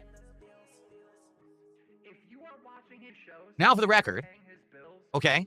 We now have super chats, tips, and memberships. We have no subs from Kick. We need to get some subs from the Kick side. Let's get some support from Kick this morning. What's going on, Jade? Good to see you here this morning. How you doing?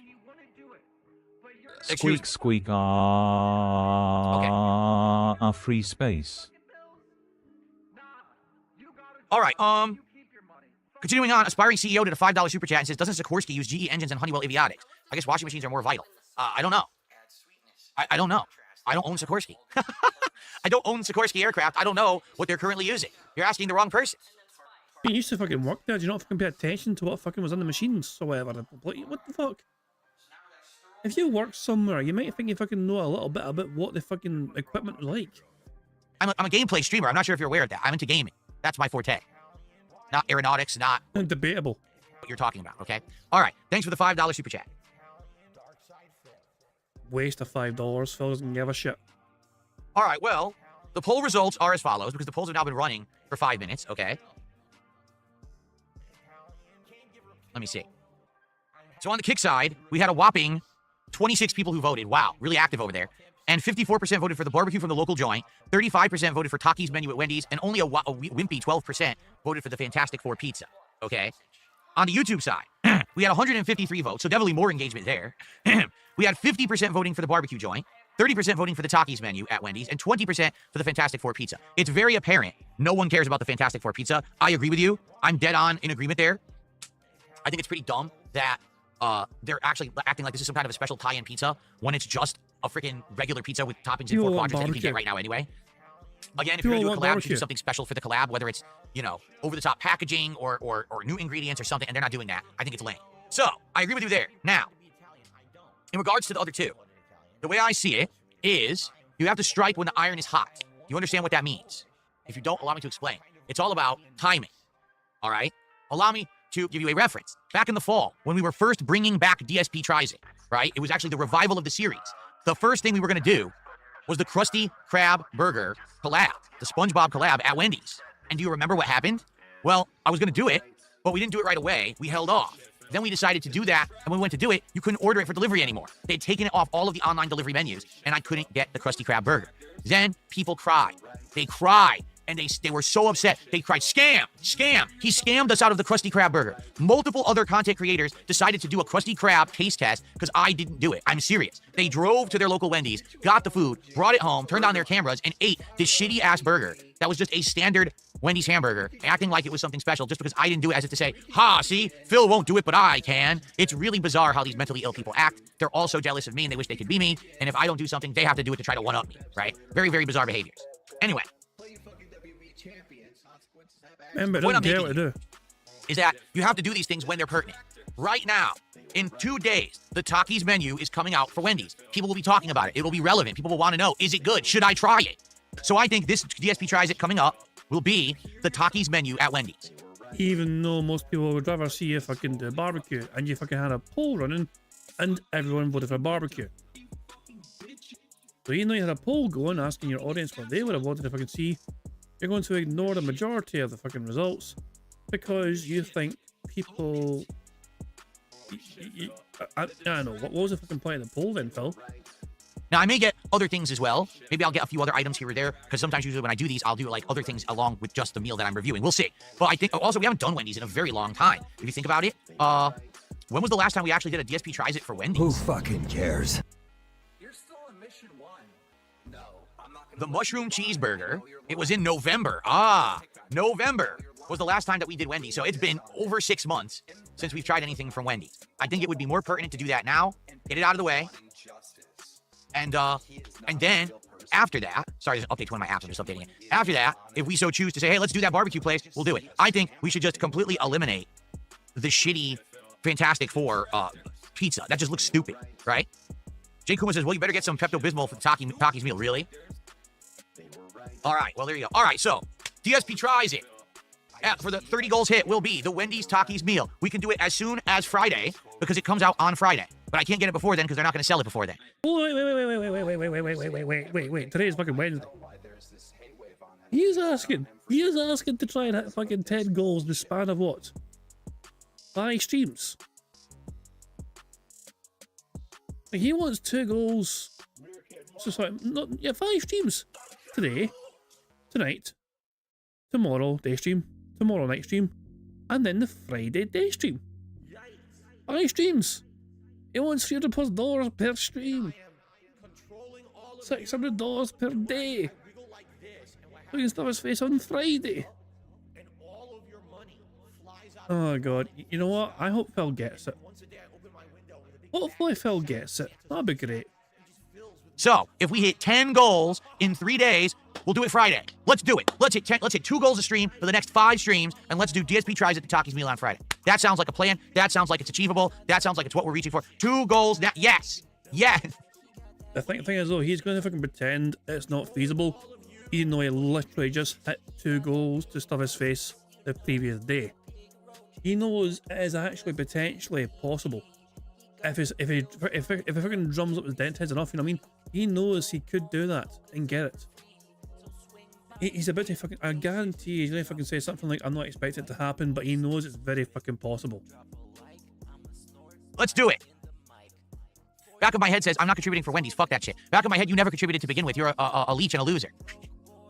You're one of these people who just, you knuckle drag, right? Oh, ooga booga. I do what I'm told. Everyone says DSP's bad, so I sit in this chat and I badmouth him. Ooga booga booga. Ooh. So there you go. Anyway. All right. Excuse me. Let's continue. I received a $12 tip. What was the point of the poll? To annoy people. No, actually, I wanted to see what we could eliminate. I didn't want to do the Fantastic Four pizza, but I was curious if there was any interest, and no one wanted it. So I'm glad we eliminated that. We now know that people would possibly be interested in the barbecue, but we're going to do what's timely, okay? Okay. Shinkin25 has tipped me $12. That's a big tip. And he says, would you accept a firm handshake from a shirtless George Clooney? Do you like to people watch when you eat at a restaurant? Oh, hold on a second. Whoa. That's 2 completely unrelated questions. You can't hit them back to back like that and act like they're one question. They're not. So we got to take this, you know, in honest order. So first of all, Shinken 25, $12. All right, that gets us up to 51. So we're already a third of the way to our goal. Thank you guys for that. Now, would I take a firm handshake from a shirtless George Clooney? Well, the question is, in what circumstance am I approached by a shirtless George Clooney? Oh, just answer the fucking question. It's a very simple fucking question. Would you take a firm handshake by a shirtless George Clooney? Never mind, what's the fucking context? He's just fucking finished fucking, you know, giving your fucking wife a fucking workout. What do you mean, what's the context? It's a simple yes or no fucking question. I need context, guys. Why is he shirtless? Why is he shaking my hand? Am I in Hollywood or is he in Renton? Clooney. Number one, I don't even know how this would happen. I don't run in the same circles as George Clooney. I don't do anything or go anywhere where he would be. I certainly am not affluent and well-known enough to be in that. You know what I mean? So I don't know how I would even encounter George Clooney among my day. Like, how would that You're happen? such a boring fucking dick, Phil. You really are. Oh my fucking god, you boring piece of shit. It's a simple yes or no answer. Just say no. How would this occur, right? If, like, I'm all of a sudden I'm walking down the street and George Clooney walks up to me with no shirt on and goes, "Oh," I'm like, "What the fuck is wrong with you? Stay away from me, freak." Okay? But if we're somewhere, somehow I was invited to, I don't know, Beverly Hills, and we're in some rich dude's house for a party for some bizarre reason. I don't know why. So you would only shake George Clooney's hand if he invites you to his home and he is topless. And you'd only go to his party if he is topless. Yeah, Phil, I think I know what sort of fucking party you want to go to in Hollywood. Aye, fucking lemon party, anyone? This would happen. And it's a pool party. And everyone's at the pool swimming. No one has shirts because they're swimming. And George Clooney walks up to me with no shirt on. So, "Hi, I'm George Clooney. Oh, Darkside Phil, I know who you are." Maybe I would shake his hand. It depends on the situation. You can't just ask a question like that with no qualifying characteristics. Do you understand? You fucking can. Look, if I had a chance to shake George Clooney's hand, I'd probably fucking do it. Why the fuck no? You know, hey, George Clooney, how you doing? Nice fucking abs. I don't know. But it'd be random as fuck, but what the fuck? Why not? Oh, would they say no? I said, no, I don't know. No, fuck it, why not? Jesus Christ. I said, George, now George, before you shake my hand, what's the context of this handshake? Am I agreeing to something I don't know what I'm agreeing to? Now, the second half, do you like to people watch when you eat at a restaurant? Actually, I never people watch when I eat at a restaurant. Unless there's like something that absolutely like jars my attention. Like, for example, if you're sitting there eating and you hear crashing noise, you look over at what happened, right? Outside of that, I actually purposely try to not pay attention to people. I want to be like it's just me and my wife. That's it. Like, I focus on my wife and the food, the menu, we talk, that's it. I don't pay any attention to what's going on with other people. They're there for their own meal, their own business. I don't want to bother them, and I don't want them to bother me, so I leave them alone. So no, I don't. I literally never people watch. That's kind of boring as well. There's nothing wrong with having a glance at some other people in the restaurant, you know what I mean? Like, you look over and like, oh, what's that person eating, you know what I mean? That person's got a fucking funny hairstyle, you know, that guy. There's nothing wrong with that, for fuck's sake. As long as you're not actually just staring at somebody, like, non-stop, or try and consume their fucking, like, burger or whatever. No, just a wee glance here and there to fucking be aware of your fucking surroundings and fucking just... Oh, that's just creepy. That's just fucking weird fucking behaviour from you. It's normal, it's perfectly natural to fucking look around you. If you're in a fucking social, public environment, it's natural to take in your surroundings. And just always say, yeah, people watch. People, I mean, if I'm like, I enjoy a good, you know, it's like you need a good context for it. You know, the best way to people watch is from when you've got a good vantage point and your comfortable seat. You know, like if you're able to fucking get a seat somewhere next to a window, and you're able to like look outside, and that's what, you know, that's like I sometimes not in the restaurant. Obviously, you know, it's like people watching outside. You know, that's a fantastic fucking thing to do. If you're in a fucking restaurant or something and you get a good window seat, you can just fucking watch people outside going about their fucking lives, whatever, going about their daily business. You know, that's kind of fun to do sometimes. You know, but there's something cathartic about people watching, kind of wondering what they're doing with their fucking life. You know, what's happening with this guy? Where are they fucking off to? Are they having a good day? Are they having a bad day? This is the greatest day of their life or whatever? Are they about to fucking propose to a significant other later on? Are they about to fucking kill themselves? You know, you don't know these things. You know what I mean? You can't just kind of wonder to yourself and make up these stories about what, you know, what is this person, you know, how's their day going? You know what I mean? But I was like, no, I just stare at my food, I stare at my wife, you know, I don't make eye contact with any of our human beings whatsoever, you know, I protect my plate, you know, when it is given to me, and I devour. Like, wow, Phil, you're really a fucking exciting human being, aren't you? What a social fucking creature you are. At all. Thank you for the big tip, Shinkin. Appreciate that. I got a $1.30 tip here. It's a troll. What's hilarious is that people actually say things like, why would we be jealous of you? Well, let's see. Because at any given moment, I can turn on a camera, I can talk about whatever I want, I can do whatever I want, I can have a good time, and I make a good living doing it, and I'm happy, and I'm married, and I'm successful. Phil, why is that something for us to be jealous about? Because every single fucking day you fucking turn up on stream, you're fucking back to square one financially. We fucking know this for a fact. You know? You're doing okay. Compared to last year, Phil, you're doing better. But at the end of the fucking day, though, you have one fucking slow day, and you're fucking got the fucking alarm bells fucking ringing. You're fucking telling your fucking audience, guys, I'm getting nervous. This game's gonna get fucking not played again if you don't give me money. You know, like the fucking, you know, it is fucking ridiculous sometimes the lengths you fucking go to. They fucking try and ensure you try and hit goals just for the sake of hitting, goals, you know. So yeah, Phil, as I said, like there is no reason. Like in the past, there was reason to be jealous of Phil Burnell. Why? Because there was not any clarity about what was happening with the money. We knew Phil was getting a lot of money, but we had no idea where it was all going. You know. But these days we're better. We know better. Thanks to the bank leaks, which Phil still denies are real, by the way. You know, and thanks to like WWE Champions like information as well, and we know better. You know. So what is it to be jealous about Phil? I mean, cat? Surely not. He's not going to fucking point to his wife who's fucking too ashamed to show up on his own streams because she fucking blew up fucking free sizes or whatever. And like, you know, no, Phil, that's not a bragging point, Phil. When your wife can't stand being on your own shitty content that she's apparently a fan of, that is not a brag. You can't stand it. Yeah, your own wife can't even stand going out on a Saturday with you to fucking help you with groceries. She'd rather fucking stay home rather than fucking help you on a Saturday on your one day off to spend time with her. Is that something to be fucking jealous about, Phil? I don't fucking think so. You are a loser sitting at home behind your keyboard typing horrible things about me and my family because you're jealous.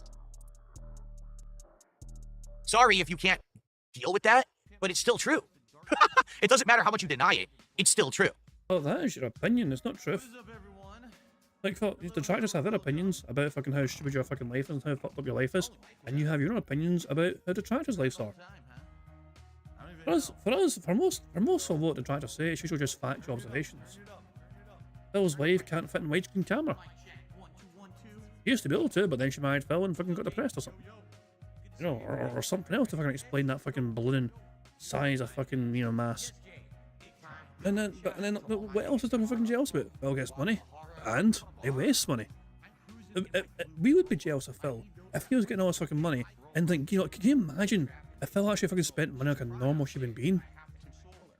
Like, yeah, we're going for our second time in fucking Tokyo, we're in Hawaii, we've fucking done the Maldives, and it's like beautiful, we fucking walked on the beach and all that shit, you know, and drank from coconuts, you know, like this kind of stuff. Phil could be having like the most incredible life adventures with his fucking wife.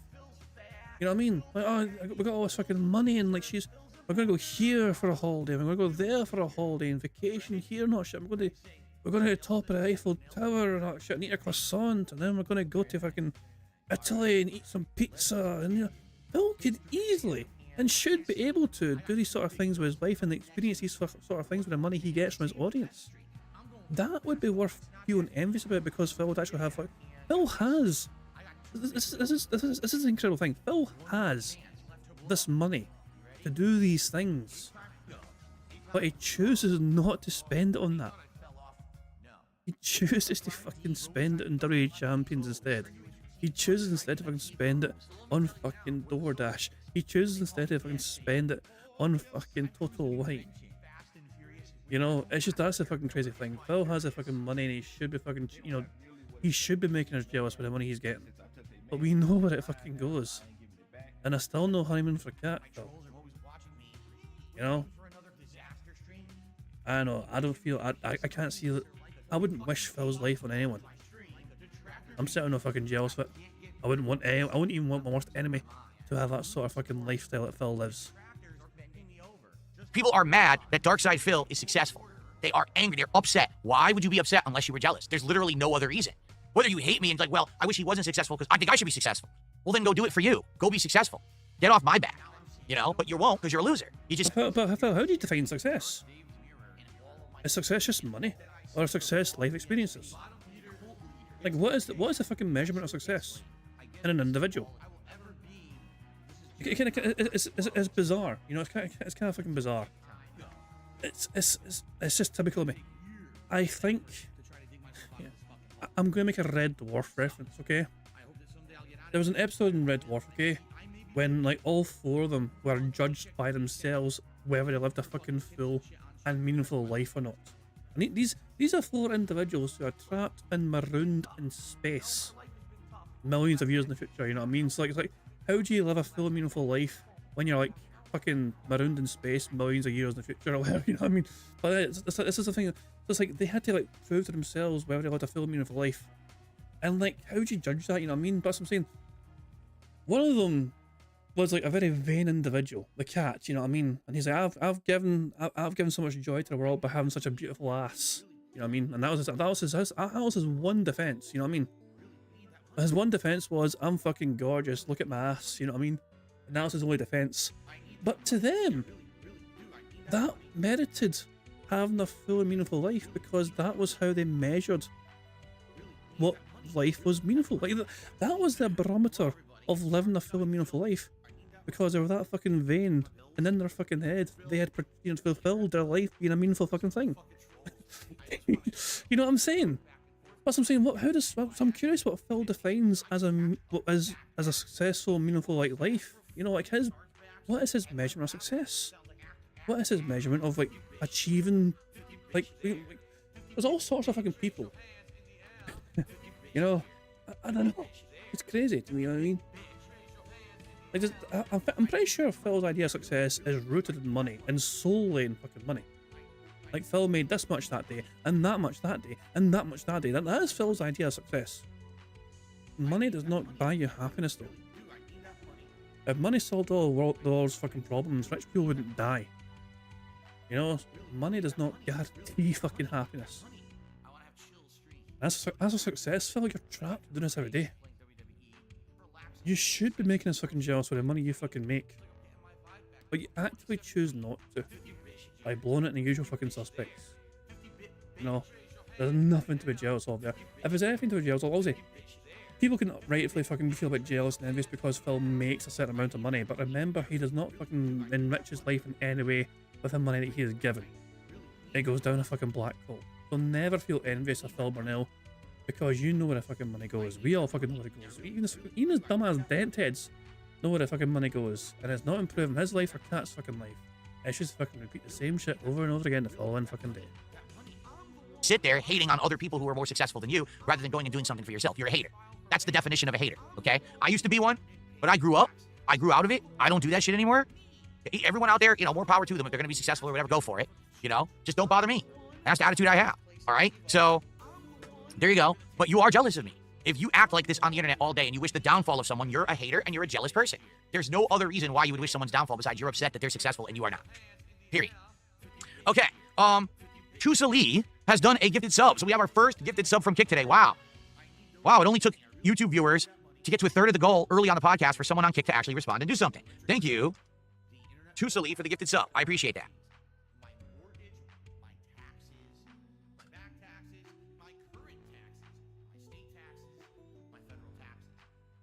Cool. What is up, IMAJ? How are you today? Good to see you. Thanks for all your support yesterday, by the way. Lolcar Live is in a total tailspin right now. Congrats on dodging that bullet, my liege. Don't you guys come by once a week and tell me this? Seriously.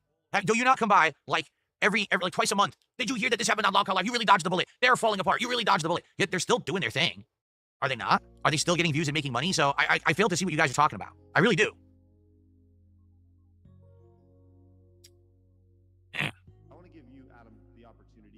Anyway, all right.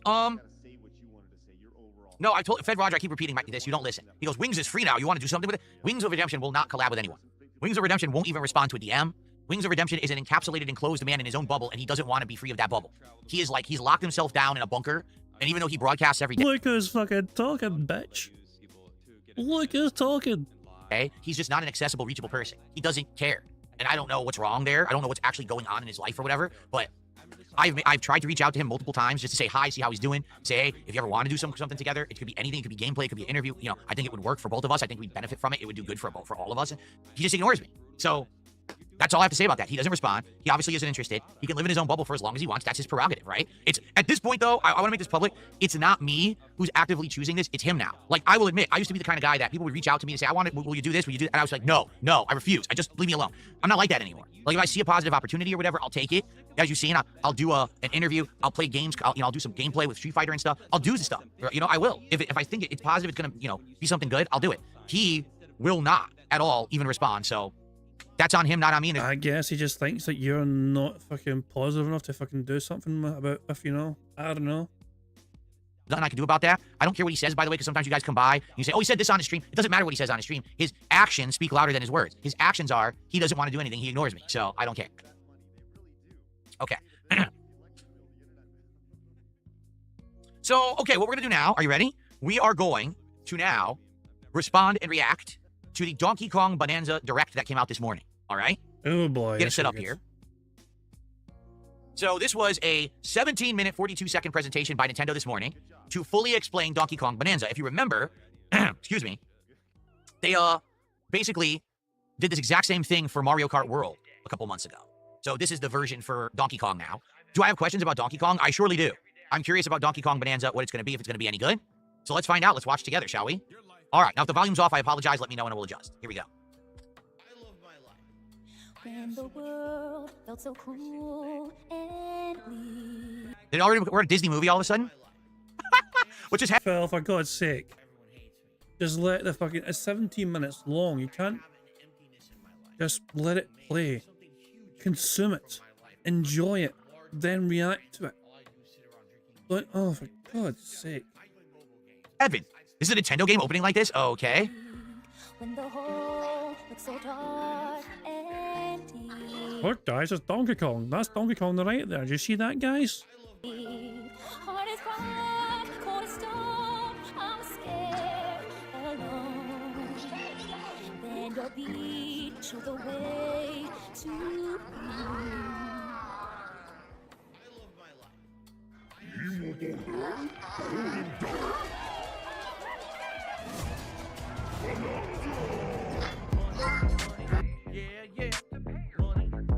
Oh, fuck. Sergeant Jade's back. Well, he's not a sergeant anymore. What happened? Squeaky wheels. Jade tipped £1. Squeak squeak, squeak squeak. I measure success by how long I can hold my mud before it slips out of my bum. Jesus! That's a bit TMI, Jade, for fuck's sake. God almighty. Well, thanks for the tip.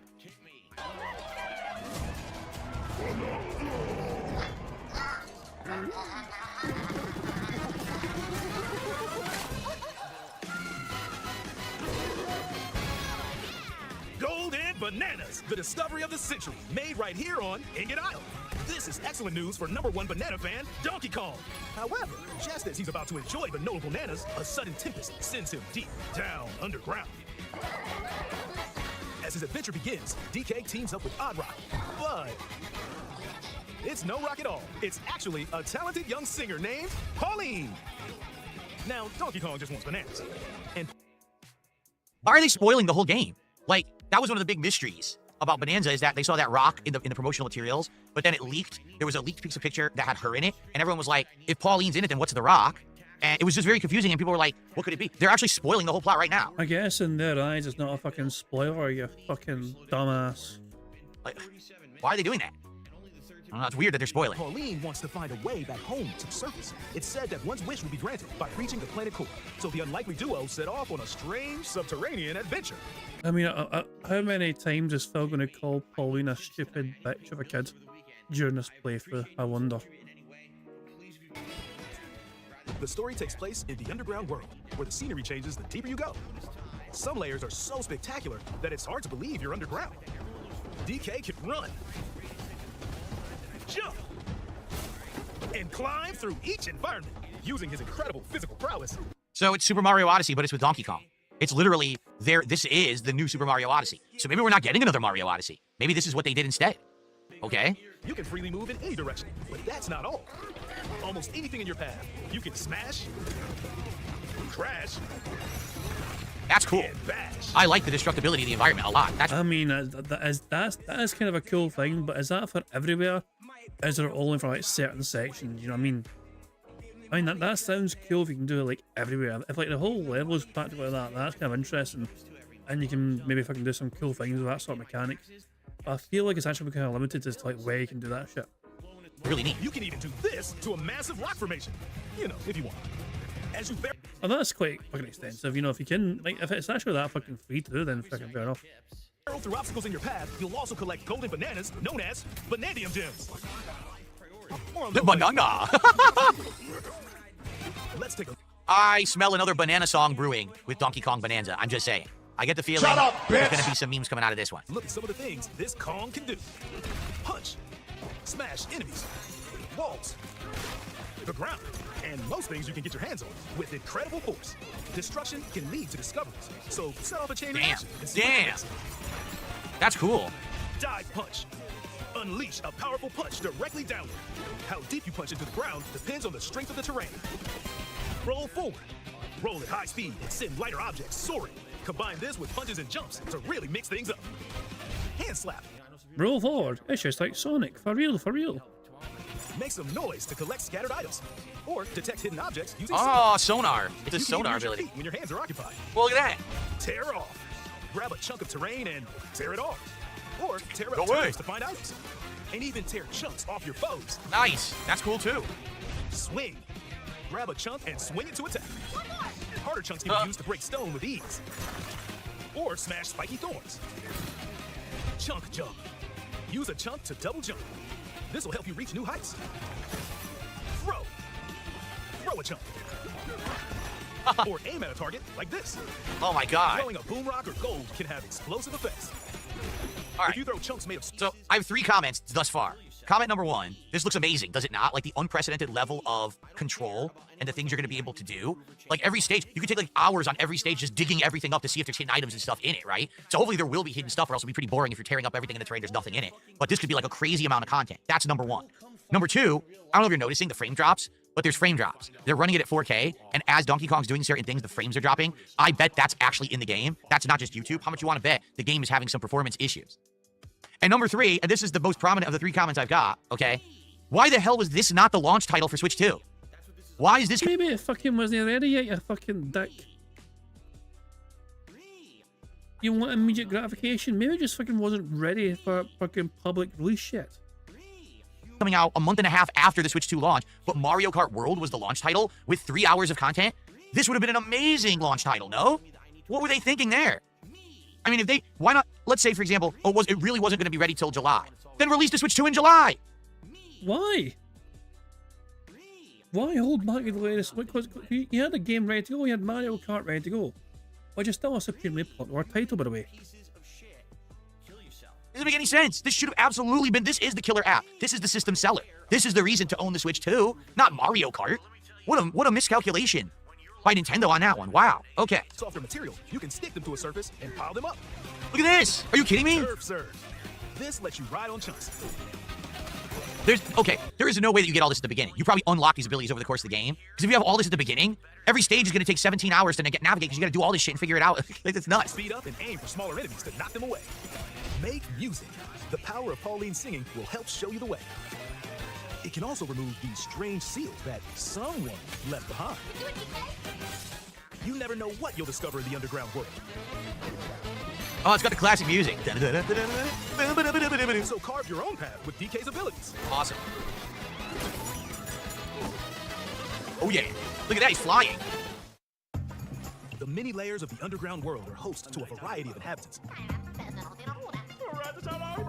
Some are None of which will have any voice acting whatsoever yet again. mysterious and aren't too bothered by DK's destructive tendencies. It looks like Cranky Kong and his companion Rambi are also venturing through. So wait a minute. Cranky Kong, because I thought this was a prequel, okay? It seems like it's a prequel because Pauline is a kid, right? So it's a prequel, but everyone thought that Cranky Kong was Donkey Kong from the 1980s, but that doesn't make sense then, because this is Donkey Kong from the 1980s with Pauline, but then how is Cranky Kong in? I don't even get it. I'm so confused. This is messing with the lore. How dare you mess with the lore of Donkey Kong? Through the layers of the world. Unacceptable. Then there are the Giant Elders, who call the underground world home. They're said to possess Yikes, they're old. bonanza powers. Old bastard!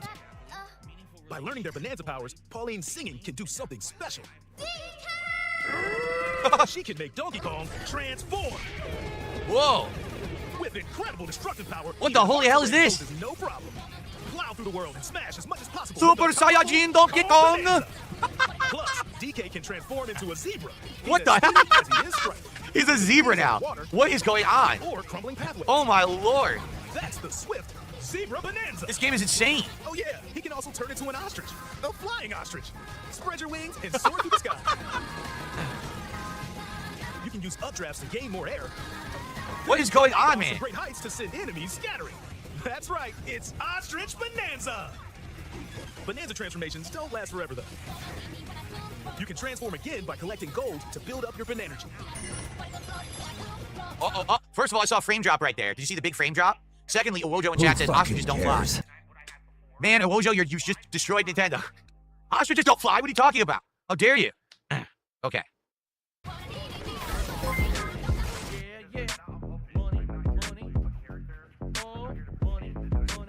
Oh god, it's Derek. No. Derek the Stone Hunter tipped £1. You mean to tell me that there are stones with children in them? I must know of this place. Asking for a friend, of course. FBI, open up! Get the fuck out of here! Of course, fucking. Jesus fucking Christ. Well. We need to build a wall between Canada and America just to fucking keep fucking Derek in. Is Derek actually this fucking Ava Cowboy fan? Some people keep saying that Derek is Ava Cowboy fan. We've not seen conclusive evidence yet though. I mean, there are signs, you know, there are signs it's the same person. But there's a couple of things that point to it not being Derek. For example, Ava Cowboy fan actually gives Phil money. Derek didn't give Phil money unless it was his fucking mommy's credit card. So yeah, that's a strange one right there. How dare you? Okay.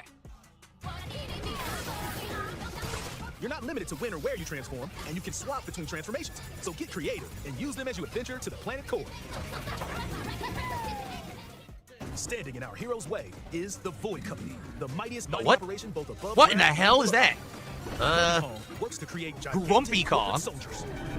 Poppy Kong is responsible for subterranean info gathering, while Void Kong is in charge of the whole company. This nefarious crew is responsible for the banana-stealing maelstrom on Ingot Island, and they're heading straight down to the planet core. The planet core? The- But no! I'm going with DK, so you just stay away! Voidco blocked off all the routes to the lower layers, so no one could reach them. DK and his pals will come face to face with the enemies guarding these routes, so use all the power at your disposal to take on a host of powerful foes. Wow. By defeating them, giant sinkholes will open, clearing a path to the lower layers of the underground world. They're literally recreated Donkey Kong from the ground up. It doesn't play anything like any previous Donkey Kong. It doesn't even look like it has ties to anything. I mean, it has Cranky Kong, but as you've noticed, this is definitely not in line with Donkey Kong Country. This is not in line with the original game. It's completely new lore, completely new world, completely new gameplay elements. It's all brand new. They have started Donkey Kong over from scratch. Honestly, I like it. What I'm seeing here, it looks really good to me. So, let's continue. I don't own Nintendo or anything, you know what I mean? But this looks like a fucking great game. Like, this game. The one thing I would be saying is that it might be a bit... I'm getting a lot of, like... There's a lot of things that are cool things you can do in the game. But it's like, I'm surprised Phil's not said it yet. Does it innovate? I'm surprised he's not... Because all these... This is... I'm getting heavy, honestly. I know Donkey Kong predates, like, Crash Bandicoot, for example. Donkey Kong's first, you know? But in terms of, like, having all these abilities and special things you can fucking do and all these different unique bosses or whatever, you know, it's like similar vibes to that kind of stuff, you know what I'm saying? But Phil's like, yeah, it's great Nintendo, not a shit, you know what I mean? So I don't know. Phil being a Nintendo fanboy right now and not looking at it objectively. Oh, you gotta be shitting me. Oh god. Oh, Phil's gonna lose his fucking tiny mind. I know it. Found throughout the underground world are golden bananas called Banandium gems. Banandium. They're not always visible, though. Yeah. Sometimes they're buried in the walls, the ground, and other places. There are a whole bunch to find. You can also obtain these gems by completing challenges in the ruins found throughout your adventure. Let's do this. For the record, I don't know if this is as good as Donkey Kong 64 yet. We have to keep watching. I think Donkey Kong 64 may still have a slight edge on Donkey Kong Bonanza. We'll see. Challenges include time-limited battles, courses where you'll need clever solutions, Look at that. side-scrolling stages, and more. Whoa, so there is some Donkey Kong Country in it. There you go. There are throwback stages. Find the Banandium gems. There are plenty of ruins to discover, so give them a try. Wow, this is cool, man.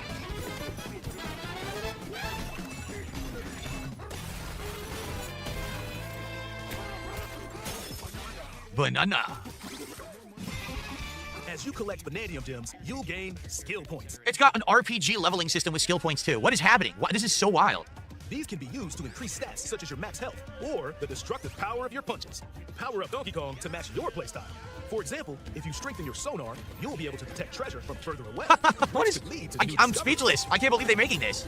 I can't believe we're gonna play this. Skill points to learn new skills. This is like back in the day. You would play a Nintendo game, then you would go to sleep and you would dream that this is what Nintendo will make in the future. They've gone completely crazy and made the most wild Donkey Kong game ever. There are all sorts of items to find as you explore. Banandium chips are shaped like slices of banana. And they can be traded for Banandium gems at the chip exchange. These gold nuggets are, unsurprisingly, called gold. You can exchange gold for useful items at the stuff shop. The stuff shop. There are fossils too. You can trade these for different fashions at local style shops. There's customizable outfits. Just open the closet and customize the Look at this. fits for Donkey Kong and Pauline. Or even change up your fur color. No look is too much for Donkey Kong. They thought of everything. Or too little. Almost every article of clothing comes with its own benefits. So it even changes the way you play. The situation. It's not just cosmetic. What is going on? If you find a treasure chest buried in the ground, crack it open, and you might receive a treasure map showing the location of Banandium gems or fossils. Their locations will be marked on your map. Pretty helpful for finding collectibles. You can also There you see go. which That's how you fossils find and them. Banandium gems you collected, making it easy to see how close you are to completion. Wow, look at how many items are in one stage. It's like 100 items. Need a rest? Carve out a space and enjoy a getaway where you can recover in bed. And enjoy listening to tunes with the music player. You might even find new discs when defeating enemies. When it comes to moving between layers, subterranean eels have your back. These Donkey eel Kong bears is here. will help you easily move between layers you visited at any time. And if you get lost, no need to worry. You can always teleport Donkey within Kong the is layer here. you're currently exploring. Teleport there?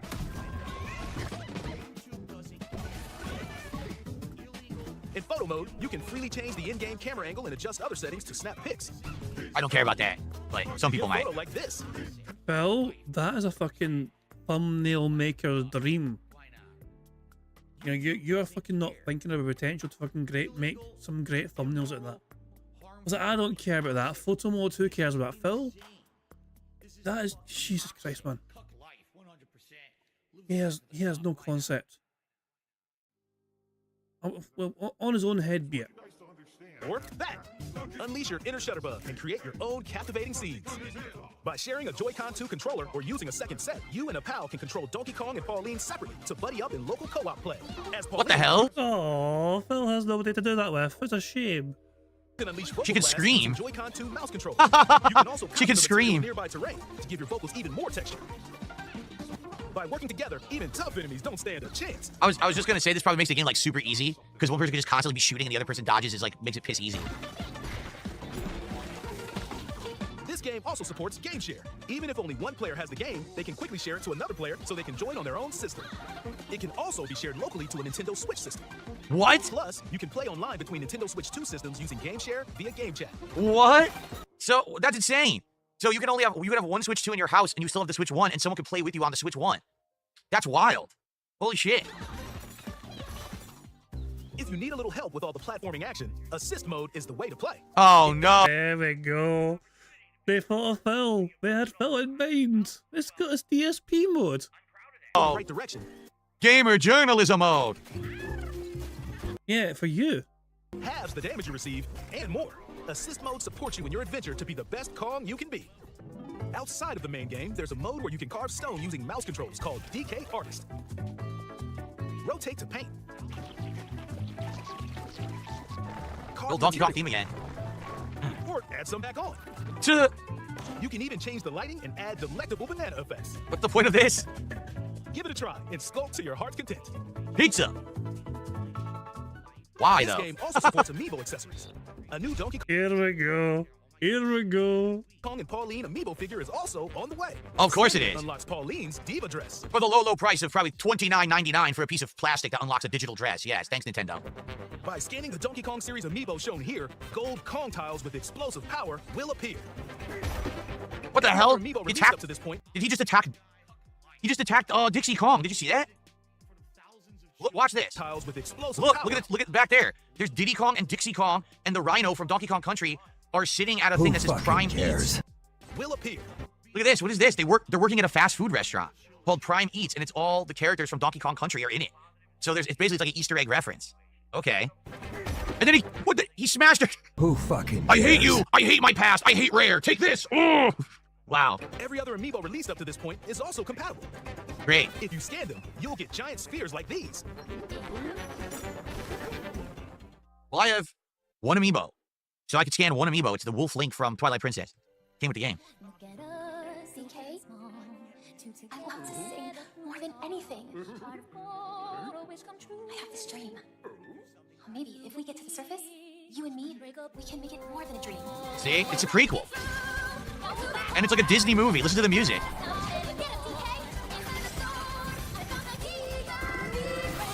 Join the powerful Donkey Kong and the talented singer Pauline as they set out on an adventure to the fabled planet Core.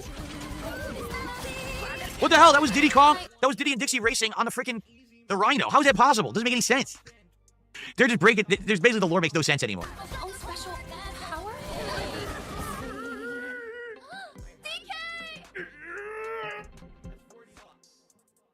Donkey Kong Bonanza. Available July 17th only on Nintendo Switch 2. Pre-orders are available now on Nintendo eShop. The Donkey Kong and Pauline amiibo will also be available July 17th. So it's expensive as heck, though. The game is $69.99, and that amiibo is like $29.99. So if you want the pack, it's like you're spending over $100. But all right, again, to be honest, my honest reaction to that is it looks absolutely insane. It looks amazing. It looks like instead of making Mario Odyssey 2, they made Donkey Kong Odyssey. They could have just called that Donkey Kong Odyssey, and everyone would have probably understood it better. But I gotta ask the question, the burning question: why was that not the launch title? Are they insane? Instead, a 3-hour Mario Kart World was the launch. Not that. That's just that 1,000,000%. That's a system seller to me. To me, if that game lives up to what it looks like, that's a Game of the Year contender. Is it not? That could be the best game of the year. That could be one of the best launch titles you've ever seen for a console. No, we'll release it a month and a half after, while everyone has dust all over their Switch 2s. That's when we'll release it. Who is in charge at these companies these days? Do they have a lick of common sense or business sense? Like, what are you doing? Who wouldn't have loved that? Right? Like, anyway, that looks great. I will say this, though. They kind of gave a ton of it away. Like, now you kind of know everything about the game, and I'm excited for it. Like, that looks great. It's right up my alley as a fan. Yeah, it felt the more you learned, the more you're eager to play it. That's not giving it away. That's making you want to fucking play it more, Phil. Of platformers, but also that has modern tech and things in it that, you know, it's kind of a little of everything. It's got all the mechanics of 3D platformers that you've ever seen. And quite honestly, this could be redemption for Donkey Kong, because Donkey Kong 64 was so bad, it literally killed 3D platformers. Right? Seriously. 100% it killed 3D platformers because it sucked. Now, how many years later? 27 years later, they're actually coming out with a good 3D platformer, and it looks like it may be best in class. Right? It may actually be the best one. That could definitely be the best 3D platformer I've ever seen in my life. So it looks amazing to me. I've got nothing. The only negative I got to say about it is you saw frame rate dips. Did you notice that during certain things they were showing the frame rate tank? And I think that's they were trying to like make it not prominent. I think it will be. If you play it at 4K, I think you're going to see frame rate drops a lot.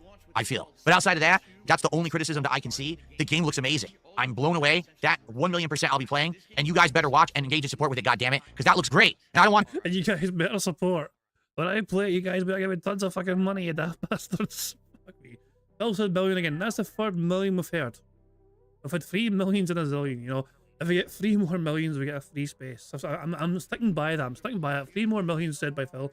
We get a fucking free space. And I'll play the fucking short as well. Let's hear that one more time. I just like this little fucking segment of fucking desperation begging from Phil here. A lot, I feel. But outside of that, that's the only criticism that I can see. The game looks amazing. I'm blown away. That 1,000,000% I'll be playing, and you guys better watch and engage in support with it, goddammit, because that looks great. And I don't want to hear, oh, but it's Nintendo Kitty game. Oh, why is he playing it? Because it's fucking good. Get used to it. I'm playing good games, and you're gonna like it. I've had enough of people complaining and whining when I'm playing a great game. Oh, why is he playing that? Why isn't he playing the millionth Soulsborne spin-off or an online game that 4. There's 4. sucks with lag? Because I like good games. Prepare your butts. I'm playing a good one in July. Deal with it. Who fucking cares? Okay.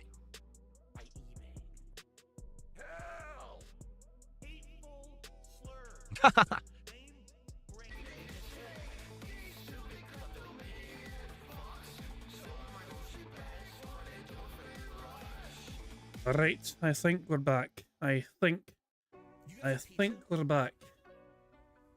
Sorry about that. My internet just died.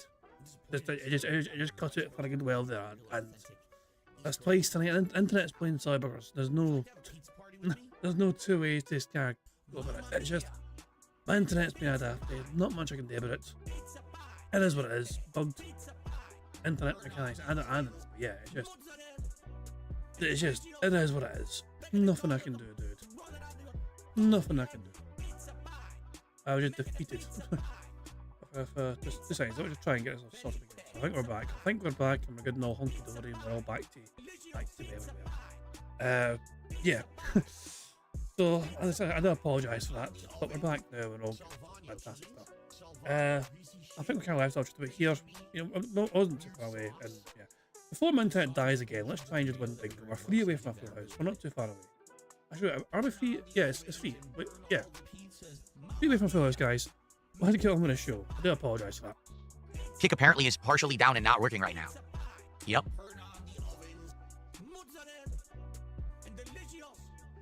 Yeah, Kick is not working right now at all. FYI. So, if you're on Kick and you're wondering why chat's not loading, things not working right, Kick is having tons of issues right now, it looks like. So. You got issues? I got them too. I got my fucking internet being fucking the detractor. Should start over from scratch. That's my opinion on that.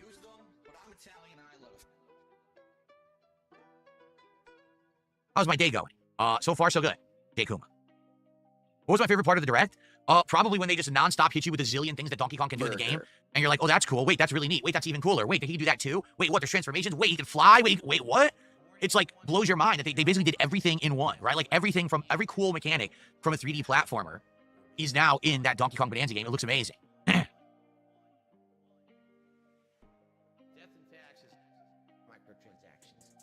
We're talking about Marathon IMAJ. I was asked about the game Marathon coming out from Bungie, but now they've delayed it indefinitely. It's not coming out anymore. Okay, anything else? I wonder what's going on with Kick that it's all screwed up. So if you're on Kick, I would recommend don't refresh your stream. If you do, it may not load. Mine didn't load for 3 attempts and then finally did. Now Kick chat has frozen. It isn't even moving, so that's not good. Yikes.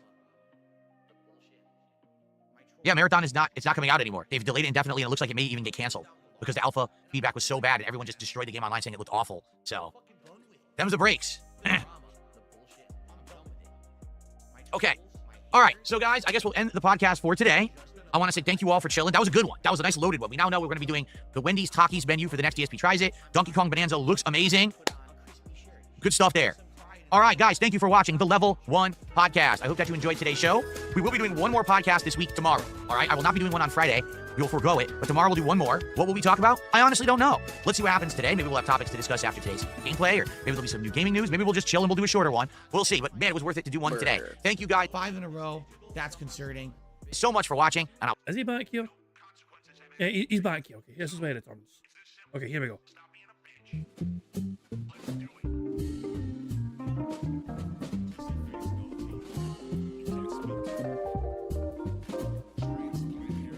A $2 super chat. It said King while I was gone. Well, thank you to Ace. Oh, I don't have the game open. Thank you to Ace for the $2 super chat. I appreciate that. Let's get that up on the leaderboard here. Where was I putting the camera for this game? Hey. Who fucking cares? I'm doing a lot of games right now, so I can't remember where the camera work goes for each game right now. Shoot. Let me look this up. Hold on. Excuse me. Let's see. It looks like I am doing... Okay. Mid-right screen. And then the leaderboard is on the bottom. Got it. Let me do that quick. Oh, thank you to WPIG and the reviewers have joined the stream. We're going to end very soon because Phil's about to start recording for his gameplay. We're one away from a full house, but it looks like we're going to fall one short. But it is what it is, nothing we can do, bugs, mechanics and all that jazz. But I hope you guys enjoyed the WPIG stream.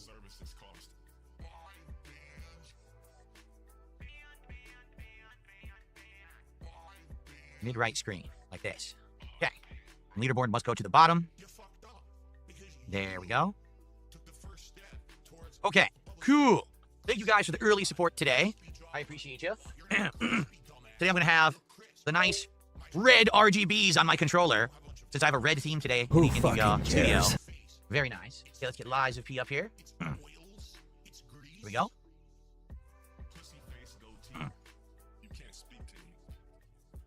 All right. So thank you guys. Appreciate your early support. We're already to more than a third of our support goal for today. Please support Lies of P if you've enjoyed the playthrough and you want to see it continue. I'm gonna, finish this DLC. It's probably takes about another week, I would think, if we really are about halfway through, like people have said. I hope that you've enjoyed the fact that I'm trying out all the new weapons and things that we're encountering that work for my build. I have enjoyed doing that too. Okay. Go.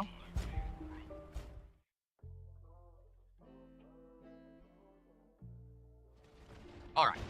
So guys, just a reminder, I'll be playing till around 4 p.m., so around 3 hours of gameplay coming right now. Well, no real breaks if I have to use the bathroom or whatever, but it'll be minor stuff.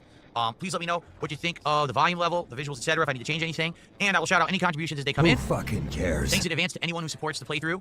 Everything appreciated on the YouTube side, Kick side. We'd be great to get some more Kick support, considering we've had one sub today, that's it, and we've had very slow Kick support all week. Anything would be appreciated, any gifted subs over there. And thank you guys in advance. Let's get it going. Here we go. Okay, everyone, welcome back to Lies of P Overture. He is now recording for his shitey gameplay, and I think we're falling short. We're one away from a full house with the 3 spaces we had, but it leaves us one short of getting the full house. It is what it is, nothing we can do. But Phil is now recording for his shitey gameplay, and we are one off. So let's just mark off all the 3 spaces we had. So we had this one here. Burger, burger, burger, burger, burger. There we go. 5 in a row. That's concerning. Almost a full house, but it was not quite 3, just 1 away. But it is what it is. That's bingo for you. You can't win them all, as the old saying goes. We'll try again tomorrow. It is what it is. So let's go to live DSP, I guess, and see how the bad man's doing. How's the bad man doing? We go live. We're not too far behind. I think we're only behind by 27 minutes or so. So Phil, when he started the stream, Sure. Do you remember? We're in the underground. We skipped this guy. We skipped the dual shield guy. Shut up for a second, Phil. So he had 5 memberships, which he's not sure whether to count yet or not. Top super chat, CEO was $9.99. Top tip was Chicken25 at $12. So when we left him, he had $58. Let's go to live DSP. Oh, would you look at that? A random anonymous $102 tip. He's at $160. Mainly thanks to an anonymous $102 tip. Now, isn't that a hell of a coincidence? Isn't that a hell of a coincidence that a random anonymous source keeps giving Phil Burnell hundreds of dollars several times a week? It's probably, I'm curious whether it's the same anonymous source. Also, Phil would know because obviously he sees the email address of that anonymous source that keeps giving him the money. So I assume if we've ever seen that real tip anonymous, a lot of people think the anonymous tips are all just DSP in disguise. Which, I mean, I want to fucking buy into that theory, but if that was the case, wouldn't he just do it on every stream? Like, why didn't, if anonymous tips are DSP, why didn't he do it last night on Minecraft? I'm trying to work out the logic and rationale why Phil doesn't do these. If it is Phil behind anonymous tips, why doesn't he do it on every stream? Especially for games that he seems to kind of want to keep in rotation, like Minecraft. So yeah, I don't know. It's just I'm trying to understand the rationale and logic. If it is indeed Phil behind anonymous tips, is it? Why do we not see it all the time? When he's like, desperate to try and get a last second support or whatever. I don't know. But you think if he was going to do it, you think he would have done it to the very end, so he wouldn't need to do it. If that makes sense as well. Why now? It's not unusual to see a last second anonymous tip to fucking hit the goal right at the very end or whatever, but this is right at the start. He's still got hours of gameplay to go. So he's jumping the gun a bit, isn't he? Well, then again, Phil does want 2 goals per stream to do the fucking stuff face thing on Friday for Wendy's. So yeah, it could well be that. So yeah, anyway. So Phil will be happy, of course, because he's hit his goal. But naturally, he's going to move the goalposts and asks and demand for $300 so he can potentially stuff his fucking wee piggy face full of fucking Wendy's fast food on Friday. We'll have to wait and see, I guess, if Phil manages to get to that or not. But all I know is that I'm going to bail from the bad man. We're fucking out here.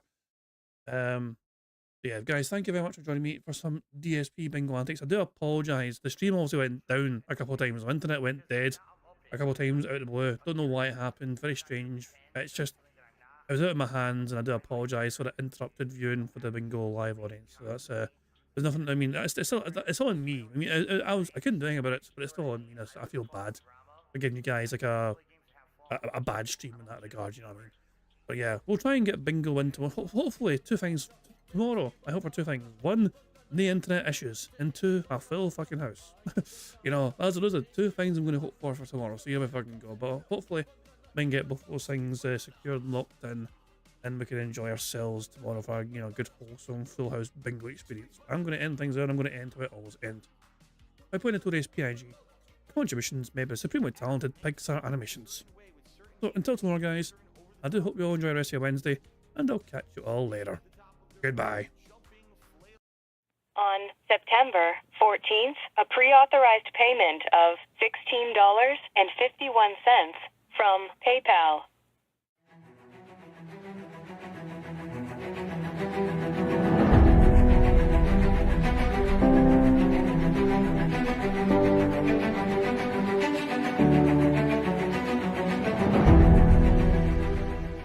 All right, Luna Mills has tipped me $1.30. It says, I'm back. What's your favorite type of shower? When you're showered in money. When you go outside, all of a sudden, greenbacks start falling from the sky. And you raise your face up, you're like, oh, you start dancing, you go, oh, money, money, yeah, yeah. All right, I don't know what the hell you're talking about, but thank you for the first tip of the day.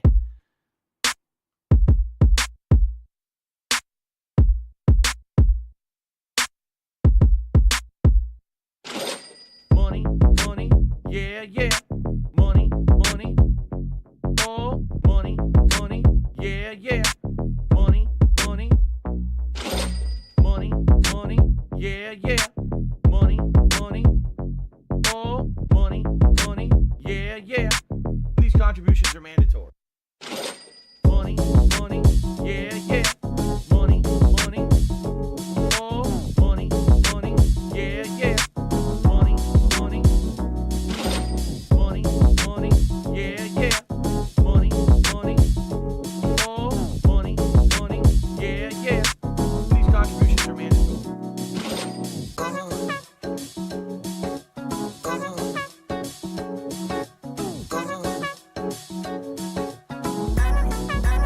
Show me the money.